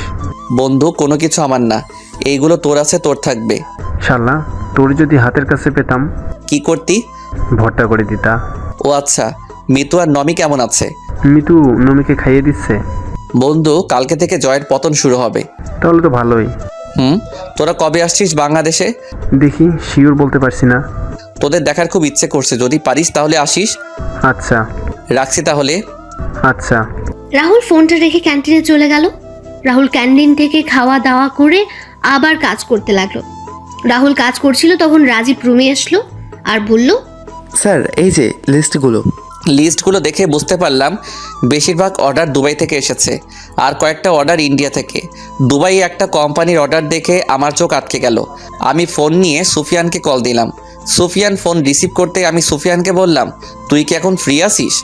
তোর সাথে কথা বলার জন্য আমি সবসময় ফ্রি আছি, বল কি বলবি? দুবাইয়ের একটা কোম্পানি জয়ের কোম্পানিকে 10.5 কোটি টাকার অর্ডার দিয়েছে। কি বলছিস কি তুই? এটা দেখে আমিও তো অবাক হয়ে গেছি। কোম্পানির নাম কি? RG company. কি? হ্যাঁ। আজকে রাতে তো RG কোম্পানির সাথে আমার মিটিং আছে। তাহলে তো ভালোই। শোন, তোকে একটা কাজ করতে হবে আমার। আমি বুঝে গেছি কি করতে হবে, তুই চিন্তা করিস না। আজকেই RG কোম্পানির জয়ের সাথে তার চুক্তি বাতিল করে তোর সাথে চুক্তিতে যাবে। ধন্যবাদ বন্ধু। আর কোনো কোম্পানি আছে কি? বাকিটা আমি সামনে নিব বন্ধু, তুই শুধু এই কাজটা করে দে। চিন্তা করিস না, কালকে সকালে একটা মেল তোর কাছে যাবে। আচ্ছা। রাহুল ফোন কেটে অফিসের কাজ শেষ করে চলে গেল ডাক্তারের সাথে দেখা করতে। ডাক্তারের চেম্বারে গিয়ে রাহুল বলল, ডাক্তার কেমন আছেন? আরে রাহুল যে, ভালো আছি, তুমি কেমন আছো? আছি এরকম। কোনো সমস্যা হয়েছে? কয়েকটা পেইন কিলার দরকার ছিল। কেন, কি হয়েছে? ব্যথা একটু বেড়ে গেছে। আজ আমি লিখে দিচ্ছি। আচ্ছা। রাহুল, তোমার একটা কথা বলার ছিল। হ্যাঁ ডাক্তার, বলুন। উর্মি হাসপাতালে আসে আর তোমার খোঁজ করে কালকেও এসেছিল। আর কত লুকোচুরি খেলবে, এবার তো তাদের সামনে দাঁড়াতে পারো কি? সবাই তোমার আশা ছেড়ে দিলেও উর্মি তোমায় খুঁজে যাচ্ছে। মেয়েটার চেহারা কেমন যেন রুক্ষ হয়ে গেছে। উর্মির দিকে তাকালে কেমন জানি মায়া হয়। যাবো ডাক্তার, আর 2 মাস পরে আমি তাদের সামনে গিয়ে দাঁড়াবো। যত তাড়াতাড়ি পারো তাদের সাথে দেখা করো। রাহুল প্রেসক্রিপশন নিয়ে ডাক্তারের রুম থেকে বেরিয়ে এলো। রাহুল একটা দোকান থেকে মেডিসিন কিনে গাড়িতে উঠতে যাবে, তখনই রাহুল কারোর সাথে ধাক্কা খেলো। রাহুল তাকিয়ে দেখতে পেল একটা মেয়ে। রাহুল ভালো করে তাকিয়ে দেখলো এটা সুমি। রাহুল সরি বলে সেখান থেকে চলে আসছিল, তখন লোকটাকে আমি সরি বলতে যাবো, তখন তাকিয়ে দেখলাম কেমন জানি পরিচিত মনে হচ্ছিল। আমি একটু ভালো করে লোকটার পা থেকে মাথা পর্যন্ত খেয়াল করলাম। লোকটাকে দেখে রাহুলের মতো মনে হচ্ছিল। আমি তখন বললাম, রাহুল, এই রাহুল। আমি সুমির কথার কোনো উত্তর না দিয়ে আমি আমার গাড়ির কাছে চলে এলাম, আর মেয়েটা পিছন থেকে আমায় ডাকছে আর আমার পিছন পিছন আসছে। রাহুল দাঁড়াও, রাহুল একটি বার দাঁড়াও প্লিজ, রাহুল। আমি তাড়াতাড়ি করে গাড়িতে উঠে গাড়ি স্টার্ট দিয়ে সেখান থেকে চলে এলাম। আমি আমার মনের সুখে গাড়ি চালাচ্ছিলাম, তখন খেয়াল করলাম একটা গাড়ি আমায় ফলো করছে। আমি গাড়িটার দিকে একটু ভালো করে তাকিয়ে দেখলাম গাড়িটা সুমির গাড়ি। আমি তাড়াতাড়ি করে গাড়ির স্পিড বাড়িয়ে দিলাম। কিছুক্ষণ পর আমি বাসায় এসে নিজের রুমে চলে গেলাম। এদিকে সুমি কিছু দূর রাহুলের গাড়িকে ফলো করলেও কিছু সময় পর রাহুলের গাড়ি আর খুঁজে পায়নি। সুমি বাসায় ফিরে উর্মিকে ডাকতে শুরু করলো, উর্মি আপু, উর্মি আপু, আপু কোথায় তুই? সুমির চিৎকার শুনে সবাই ড্রয়িং রুমে চলে আসলো। উর্মি নিচে এসে সুমিকে বলল, কি রে, তুই এত চিৎকার করছিস কেন? আপু আজকে আমার নাচতে ইচ্ছে করেছে। তুই এই কথা বলার জন্য চিৎকার দিয়ে বাড়ি মাথায় তুলে নিয়েছিস? আরে আপু, আমি আজকে তোকে যা বলবো সেটা শুনে তুইও নাচতে শুরু করবি আর বাড়ি মাথায় তুলে নিবি। সুমি, কি বলবি সেটা বল, এত হেয়ালি করছিস কেন? আমি আজকে হাসপাতাল থেকে ফেরার পথে একজনের সাথে আমার দেখা হয়েছে। তার নাম শুনলে তোমরাও চমকে যাবে। আরে বলবি তো কার সাথে দেখা হয়েছে? সুমি, কাকে দেখে এসে এত লাপাচ্ছিস? তোমার ছেলেকে দেখে বড় মামি। আমার ছেলে মানে? কাকে দেখেছিস একটু ক্লিয়ার করে বলবি? হাসপাতাল থেকে আমি ফেরার সময় দাদিমার মেডিসিন কেনার জন্য আমি একটা ফার্মেসিতে যাই। মেডিসিন কিনে আমি যখন বের হতে যাব তখন আমি রাহুলকে দেখতে পাই। কি? হ্যাঁ আপু, জানিস আমি পেছন থেকে অনেকবার ডাকলাম কিন্তু রাহুল একবারও পেছনে তাকায়নি। আমি গাড়ি নিয়ে রাহুলের গাড়ির পিছনে, কিন্তু রাহুল হয়তো সেটা বুঝতে পেরে গাড়ির স্পিড বাড়িয়ে কোথায় হারিয়ে যায়। কি বলছিস? এই আমার ছেলে এখনো? সুমি, তুই সত্যি বলছিস না মজা করছিস? আপু এই দেখ, আমি ফার্মেসি থেকে রাহুলের গাড়ি ওঠার ভিডিও করেছি। সবাই ভিডিওতে স্পষ্ট দেখতে পেল রাহুলকে। ভিডিওতে রাহুলকে দেখতে পেয়ে সবাই অনেক খুশি হলো, কিন্তু হঠাৎ করে সবাইকে এড়িয়ে যাওয়ার কারণটা কেউ বুঝতে পারছে না। উর্মি তো রাহুলকে আবার এই সিলেট শহরে দেখতে পারবে সেটা কখনো চিন্তাও করেনি। এদিকে রাহুল ফ্রেশ হয়ে এসে বুয়ার রান্না করা রেখে যাওয়া খাবার খেয়ে গাড়ি নিয়ে বেরিয়ে পড়লো জয়কে অর্ডার দেওয়া কোম্পানিগুলোর মালিকের সাথে এক এক করে দেখা করতে। অনেকে রাহুলের তৈরি করা স্যাম্পল দেখে রাজি হয়ে যায়, আর অনেক প্রথমে রাজি না হলেও রাহুল অনেক কষ্ট করে রাজি করিয়েছে। রাহুল রাতে ক্লান্ত হয়ে বাসায় ফিরল। ফ্রেশ হয়ে বিছানায় শোয়া মাত্রই রাহুলের ফোন বেজে উঠল। রাহুল ফোন হাতে নিয়ে দেখতে পেল সুফিয়ান কল করেছে। রাহুল রিসিভ করতেই সুফিয়ান বলল, কি রে, ঘুমিয়ে পড়েছিস? না, সবার সাথে কথা বলে রাজি করিয়ে একটু আগে বাসায় আসলাম। তোর ওই দিকের খবর কি? কাজ হয়ে গেছে, কালকে সকালে তোর সাথে কথা বলবে। ধন্যবাদ বন্ধু। তোর ধন্যবাদ তোর কাছে রাখ। তোর বউর হাতে রান্না একদিন খাবার খাইয়ে দিস, তাহলে হয়ে যাবে। বউ? বউ আমার কপালে নাই। ধুর শালা, ঘুমা, কালকে সকালে কথা হবে। আচ্ছা, শুভরাত্রি। রাহুল খাবার খেয়ে ঘুমিয়ে পড়ল। পরের দিন সকালে রাহুল ঘুম থেকে উঠে দেখতে পেল তার জিমেইল অ্যাকাউন্টে একটা মেইল এসেছে। রাহুল মেইলটা পড়ে অনেক খুশি হলো। তারপর রাহুল অফিসে এসে তার পিএ রাজীবকে বলল, রাজীব অফিসের সকল স্টাফদের 20 মিনিটের ভিতরে আমাদের মিটিং রুমে দেখতে চাই। তাদের সাথে আমার কিছু গুরুত্বপূর্ণ কথা আছে। আচ্ছা স্যার। কিছুক্ষণ রাজীব এসে রাহুলকে নিয়ে যায় মিটিং রুমে। রাহুল সবার সাথে কুশল বিনিময় করলো। রাহুল সবাইকে উদ্দেশ্য করে বলল, দুবাইয়ের একটা কোম্পানি সহ আমাদের দেশের কয়েকটা কোম্পানি আমাদের তৈরি প্রোডাক্টগুলো দেখে বেশ পছন্দ করেছে। প্রত্যেক কোম্পানি প্রথম অবস্থায় 3,500 প্রোডাক্ট অর্ডার করছে আর সময় দিয়েছে 1 মাস। আমি জানি 1 মাসে কখনো সম্ভব না, তবু আমরা সবাই একসাথে কাঁধে কাঁধ মিলিয়ে এই সুযোগটা কাজে লাগিয়ে প্রমাণ করে দিব আমরাও পারি। সবার বেতন ডাবল করে দিব, আর যারা ওভারটাইম কাজ করবে তারাও ওভার কাজের জন্য বোনাস পাবেন। যে করেই হোক আমাদের জয় গ্রুপও কোম্পানিকে পথে নিয়ে আসবো। আমি অফিসে জয়েন করার পর আমার কষ্টের কথাগুলো আপনাদের সাথে শেয়ার করেছি, কারণ আপনারা সবাই হলেন আমার আরেকটা পরিবার।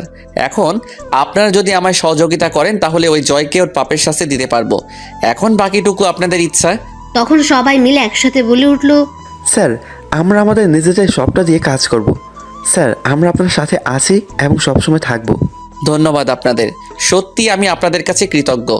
আপনারা তাহলে কাজ শুরু করে দিন। এদিকে জয় জানতে পারলো তার সকল অর্ডার ক্যান্সেল হয়ে গেছে এবং অর্ডারগুলো আর চৌধুরী নামে একটা কোম্পানিকে দেওয়া হয়েছে। জয় সব শুনে চিৎকার করে বলল, না না, এটা হতে পারে না।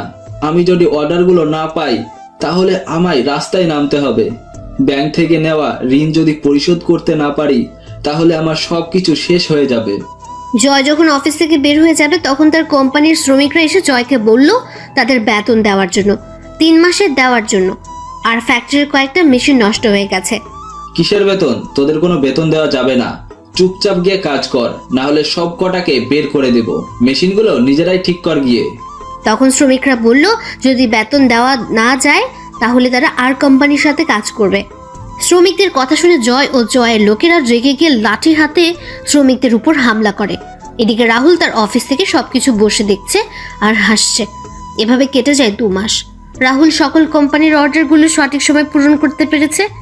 রাহুল তার অর্জিত টাকা থেকে তার কোম্পানির স্টাফদের ডাবল বেতন সহ বোনাস প্রদান করেছে। কোম্পানির সবাই আজ অনেক খুশি। এদিকে ব্যাংক জয়ের সবকিছু বাজেয়াপ্ত করে নিলামে তুলেছে। জয় চুপচাপ বসে আছে এক কোণে। জয় অনেক চেষ্টা করেছিল আর চৌধুরীর সাথে দেখা করার জন্য, কিন্তু পারেনি, তাই জয় বসে আছে। নিলামে জয়ের সম্পত্তি অনেক বিজনেসম্যান কেনার জন্য বসে আছেন। নিলাম শুরু হলে একজন করে তাদের বাজেট অনুযায়ী দাম বলতে লাগলো। নিলামের শেষ পর্যায়ে এসে রাহুল বলে উঠল, 80 কোটি টাকা। 80 কোটি টাকা শুনে সবাই পেছনে তাকিয়ে দেখতে পেল রাহুলকে। সবাই অবাক হয়ে তাকিয়ে আছে। তখন নিলাম কর্মী মাইকে ঘোষণা করে জয়ের সম্পত্তি 80 কোটি টাকায় বিক্রি করে দিল। রাহুল টাকা পরিশোধ করে কাগজ বুঝে নিয়ে যখন চলে যাবে তখন জয় রাহুলের সামনে এসে বলল, কে তুই? 40 কোটি টাকা সম্পত্তি তুই 80 কোটি টাকা দিয়ে কিনে নিলি? তখন রাজীব পাশ থেকে বলে উঠল, উনি হচ্ছেন বাংলাদেশের টপ বিজনেসম্যান আর চৌধুরী। কি? তার মানে তুই আমায় এভাবে রাস্তায় নামিয়ে নিয়ে এসেছিস? রাস্তার কুত্তাকে তো রাস্তায় সুন্দর মানায়। তুই কি বললি? তুই যেভাবে আমার ছোট আব্বুর কাছ থেকে ওনার সম্পত্তি হাতিয়ে নিয়েছিলি, ঠিক তেমনি আমি সেই সম্পত্তিগুলো তোর কাছ থেকে নিয়ে নিলাম। আমি অবশ্য তোর মতো বেইমানি করে নেইনি, আমি লিগ্যালি নিয়েছি সব। ছোট আব্বু মানে? আর কে তুই? তোকে তো চেনা চেনা মনে হচ্ছে। মনে আছে এই বাড়িতে এই জায়গায় দাঁড়িয়ে তোকে আমি কি বলেছিলাম? কি বলেছিলি? জায়গা এটা থাকবে, বাড়িও এটা থাকবে, তফাৎ শুধু হবে আমি বাড়ির মালিক আর আপনি রাস্তার কুত্তা হবেন। রাহুল তুই? যাক, চিনতে পেরেছেন তাহলে। কিন্তু কি করে তুই? চৌধুরী বাড়ির চাকর যখন টপ বিজনেসম্যান, এটা বিশ্বাস হচ্ছে না? জানেন তো, ইচ্ছেটা যদি পবিত্র হয় তাহলে সৃষ্টিকর্তা কাউকে কখনো নিরাশ করেন না। আমার ইচ্ছেটা ছিল পবিত্র, তাই তো আমি বাংলাদেশের টপ বিজনেসম্যান। আপনাকে আপনার শ্বশুরবাড়ি নিয়ে যাওয়ার জন্য বাইরে আপনার শালা আর সম্বন্ধীরা অপেক্ষা করছে। আজকে আসি তাহলে। এইদিকে সবাই নিউজে দেখছে কোনো এক আর চৌধুরী 80 কোটি টাকা দিয়ে দেউলিয়া জয়ের সমস্ত সম্পত্তি কিনে নিয়েছে। এই নিউজ দেখে সবার মনে হাসি ফুটে উঠল। তখন দাদিমা বললেন, দেখছো তোমরা সৃষ্টিকর্তা কিভাবে শয়তানকে শাস্তি দিয়েছেন? আমি বলেছিলাম না, তার পাপের শাস্তি একদিন ঠিকই পাবে। হ্যাঁ মা, সৃষ্টিকর্তা আপনার কথা শুনেছে। এখন শুধু আমার ছেলেটাকে আমার কাছে যেন ফিরিয়ে দেন, সেটা সৃষ্টিকর্তার কাছেই চাই। এদিকে রাহুল গাড়িতে এসে রাজীব আর ড্রাইভারকে বিদায় দিয়ে রাহুল নিজে গাড়ি ড্রাইভ করতে শুরু করলো। রাহুল চিন্তা করছে ওই বাড়ির সবাই যখন জানতে পারবে তারা তাদের হারানো সব কিছু ফিরে পেয়েছে, তখন তারা কতটাই না খুশি হবে। রাহুল কোর্টে এসে ডিভোর্স কাগজটা নিয়ে ফুফুদের বাসার উদ্দেশ্যে রওনা দিল। হঠাৎ করে রাহুলের পেটের ডান পাশে ব্যথা শুরু হয়ে গেল, সাথে রাহুলের মুখ থেকে রক্ত পড়া শুরু হলো। রাহুল গাড়ি থামিয়ে গাড়ি থেকে নেমে জল দিয়ে মুখ ধুয়ে একটা পেইন কিলার খেয়ে নিল। রাহুল গাড়িতে এসে আবার গাড়ি চালানো শুরু করলো, কিন্তু ব্যথাটা যেন কমছেই না। রাহুল ফুফাদের বাসায় এসে পৌঁছাতে পৌঁছাতে সন্ধ্যা হয়ে গেল। রাহুল বাসায় এসে বেল বাজালো। কিছুক্ষণ পর রাহুলের ফুফু এসে দরজা খুলে দিলেন। রাহুলকে দেখে তো ফুফু অবাক হয়ে গেলেন। ফুফু রাহুলকে জড়িয়ে ধরে কান্না করে দিলেন। রাহুল ফুফুকে শান্ত করলো। তখন ফুফু রাহুলকে বলল, রাহুল কেমন আছিস তুই? না, এতদিন পরে আমাদের কথা মনে পড়লো তোর? মনে পড়তো, কিন্তু কাজের জন্য আসতে পারিনি। তুমি কেমন আছো ফুপু? মানে? বাকি সবাই কোথায় ফুপু? সবাই বাসায় আছে, তুই দাঁড়া, আমি সবাইকে ডাকছি। ভাইয়া, ভাবি, মা, উর্মি, সুমি, কোথায় তোমরা? তাড়াতাড়ি নিচে আসো, দেখে যাও কে এসেছে। ফুফুর আওয়াজ শুনে সবাই নিচে আসলো। নিচে এসে সবাই রাহুলকে দেখে তো অবাক। ছোট আম্মু রাহুলকে জড়িয়ে ধরে কান্না শুরু করে দিলেন। রাহুল ছোট আম্মুকে জড়িয়ে ধরে আছে। উর্মি রাহুলকে দেখে উর্মির মুখে হাসি ফুটে উঠল, এ এক তৃপ্তির হাসি। তখন দাদিমা রাহুলকে ধরে কান্না করে বললেন, দাদু ভাই, এতদিন পর আমাদের কথা মনে পড়লো তোর। এইবার হয়তো মরতে পারবো শান্তিতে। সৃষ্টিকর্তা হয়তো তোর দেখা পাওয়ার জন্যই আমরা এতদিন বাঁচিয়ে রেখেছিলেন। কি করব?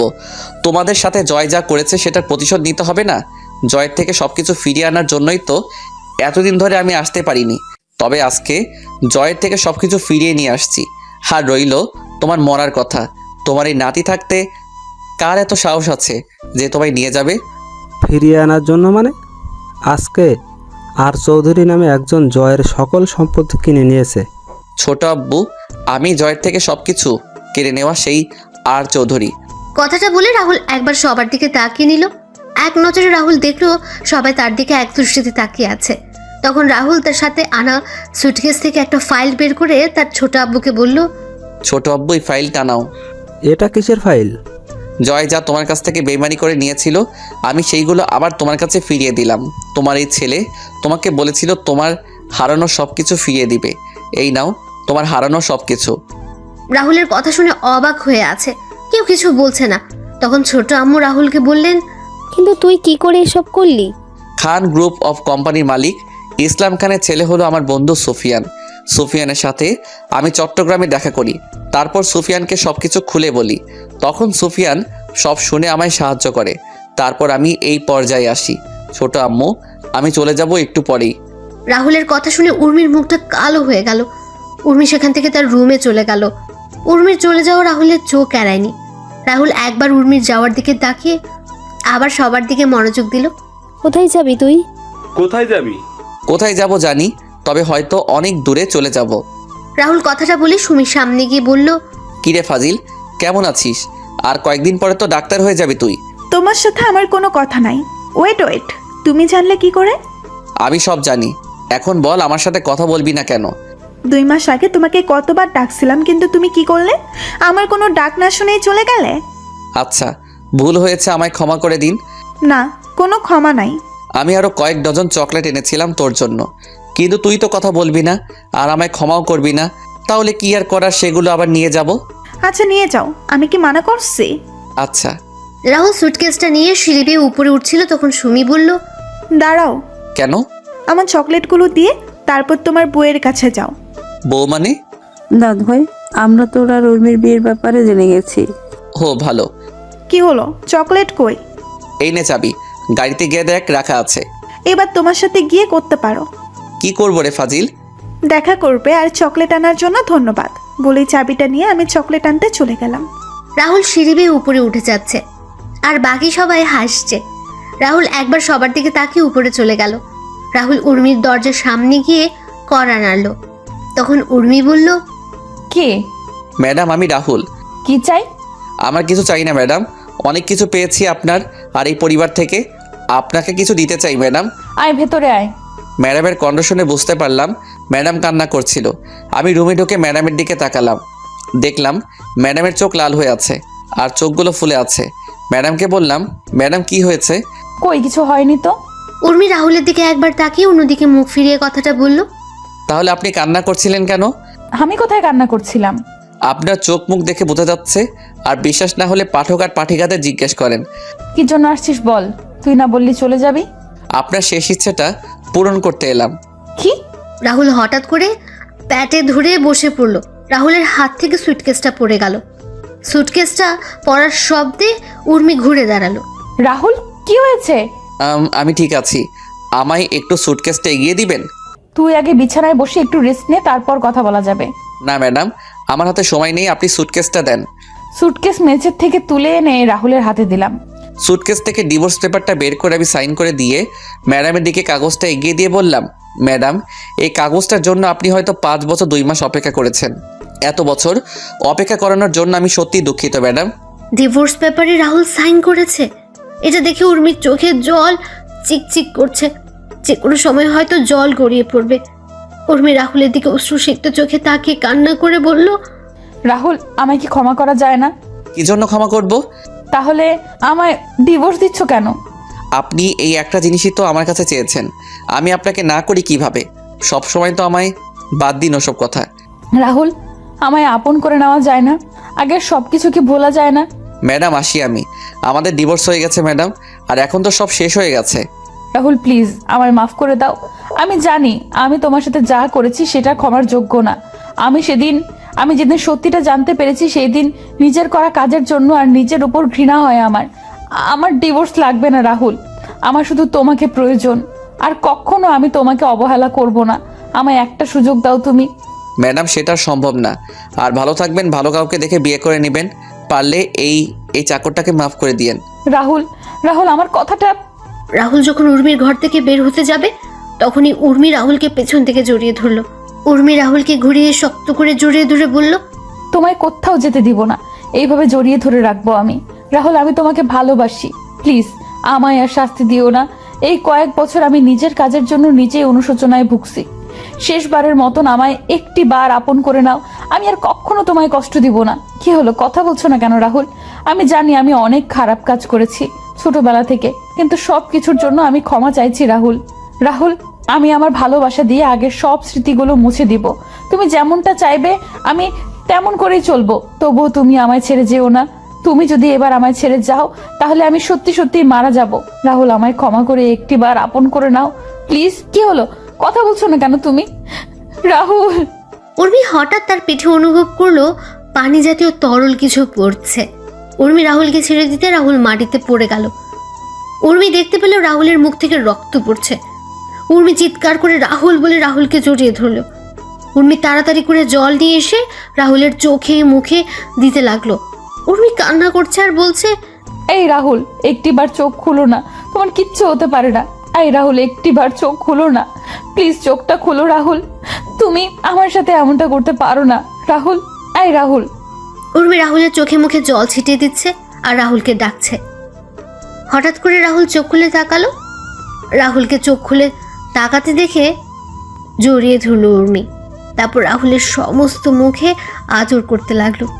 তখন রাহুল কাঁপা কাঁপা কণ্ঠে বলল, ম্যাডাম, আপনাকে ছোট থেকে একটা কথা বলবো বলে বলা হয়ে ওঠেনি, কিন্তু এখন না বলতে পারলে হয়তো আর বলা হয়ে উঠবে না। রাহুল, তোমার কিচ্ছু হবে না, তুমি ঠিক হয়ে যাবে খুব তাড়াতাড়ি। তুমি সুস্থ হয়ে গেলে আমি সব কথা শুনবো তোমার। তোমায় এখন হসপিটালে নিয়ে যেতে হবে। দাঁড়াও, মা, বাবা, চাচ্চু, সুমি। সুমি সবে মাত্র চকলেট নিয়ে তার রুমে আসছে, তখন উর্মি চিৎকার শুনতে পেল। তাড়াতাড়ি করে সুমি উর্মির রুমের দিকে পা বাড়ালো। এদিকে রাহুল উর্মিকে বলছে, ম্যাডাম, আমার হাতে হয়তো আর বেশি সময় নেই। আমি না আপনাকে সে ছোট থেকে পছন্দ করতাম, আর কবেই আপনাকে ভালোবেসে ফেলেছি সেটা নিজেই বুঝতে পারিনি। আপনার সাথে যখন কথা বলতে যেতাম তখন আপনি আমার সাথে অনেক রেগে কথা বলতেন, দুর্ব্যবহার করতেন। আচ্ছা, আপনি কি একবারও বুঝতে পারেননি আপনার সাথে অপমান আঘাত করার পর আমি কেন আপনার সামনে যেতাম?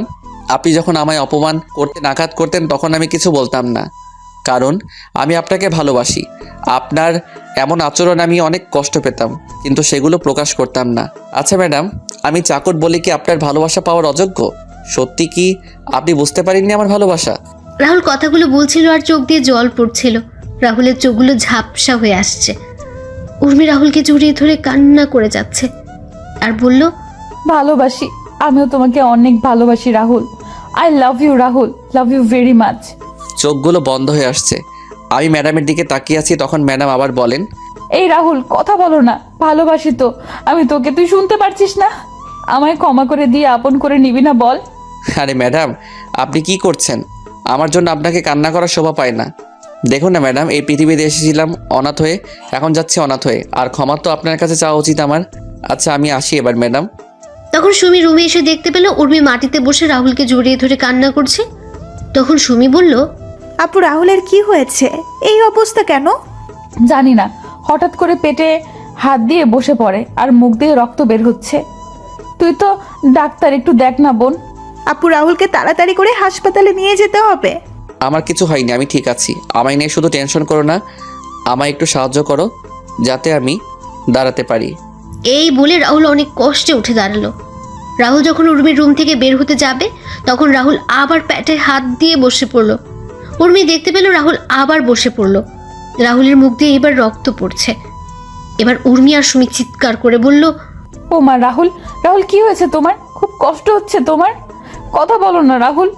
মা, বাবা, মামা, মামি, তাড়াতাড়ি উপরে আসো। উর্মি আর নিজেকে সামলাতে পারলো না। উর্মিও এবার জোরে তার বাবা মাকে ডাকতে লাগলো, মা, বাবা, মা, বাবা। উর্মি আর সুমির চিৎকার শুনে নিচ থেকে সবাই উর্মির রুমে চলে এলো। সবাই দেখতে পেল উর্মি রাহুলকে জড়িয়ে ধরে কান্না করছে আর রাহুলকে ডাকছে, কিন্তু রাহুল নিশ্চুপ। তারপর সবাই মিলে রাহুলকে নিয়ে হাসপাতালে চলে গেল। রাহুলকে তাড়াতাড়ি করে অপারেশন থিয়েটারে নিয়ে যাওয়া হলো। এদিকে অপারেশন থিয়েটারের বাইরে সবাই বসে কান্না করছে, ভেতরে রাহুলের অপারেশন চলছে। হঠাৎ ডাক্তার খেয়াল করলেন রাহুলের নিঃশ্বাস চলছে না।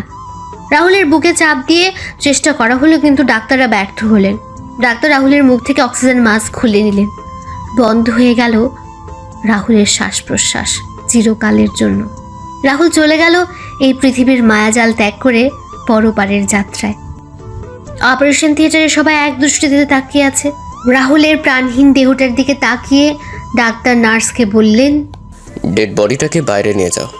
আপনারা ঠিকই শুনেছেন, মানুষের প্রাণহীন দেহটাকে ডাক্তারদের ভাষায় ডেড বডি বা লাশ বলে। ডাক্তারের কথায় নার্স ডেড বডিটার উপর সাদা চাদর জড়িয়ে স্ট্রেচারে করে ঠেলতে ঠেলতে অপারেশন থিয়েটার থেকে বের করে উর্মিদের সামনে রেখে চলে গেল। সাদা চাদরে জড়ানো ডেড বডিটা দেখে সবার যেন প্রাণটা বেরিয়ে যাওয়ার উপক্রম হলো। উর্মি কাঁপা কাঁপা হাতে সাদা চাদর সরিয়ে দেখতে পেল রাহুল খুব সুন্দর করে ঘুমিয়ে আছে। রাহুলকে ঘুমন্ত অবস্থায় দেখতে কি সুন্দর না লাগছে। উর্মি রাহুলকে জড়িয়ে ধরে কান্না করছে, মনে হচ্ছে সে রাহুলকে তার ভেতরে লুকিয়ে রাখতে পারবে, তার থেকে আর কখনো কেউ কেড়ে নিতে পারবে না।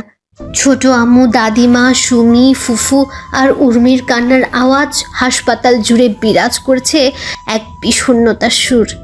ছোট আব্বু, চাচা, ফুফা নীরবে চোখের জল ফেলছেন। পরের দিন সকালে রাহুলের ডেড বডি নিয়ে যাওয়া হয় সেই চৌধুরী বাড়িতে, যেখানে 5 বছর আগেও রাহুল ছিল জীবন্ত। আর আজকে রাহুল এই বাড়িতে লাশ হয়ে ফিরেছে। নিজের জীবনটা এভাবে বিলিয়ে দিল সে। দুপুরে রাহুলকে জানাজা পড়ানোর আগে শেষবারের মতো সবাই এসে রাহুলকে দেখে। রাহুল এই চৌধুরী বাড়িটা রক্ষা করার জন্য যায়। ছোট আম্মু তো পাথরের মতো শক্ত হয়ে গেছে। সে তার ছেলের লাশের খাটিয়ার কাছে বসে আছে, কোনো কথাই বলছে না।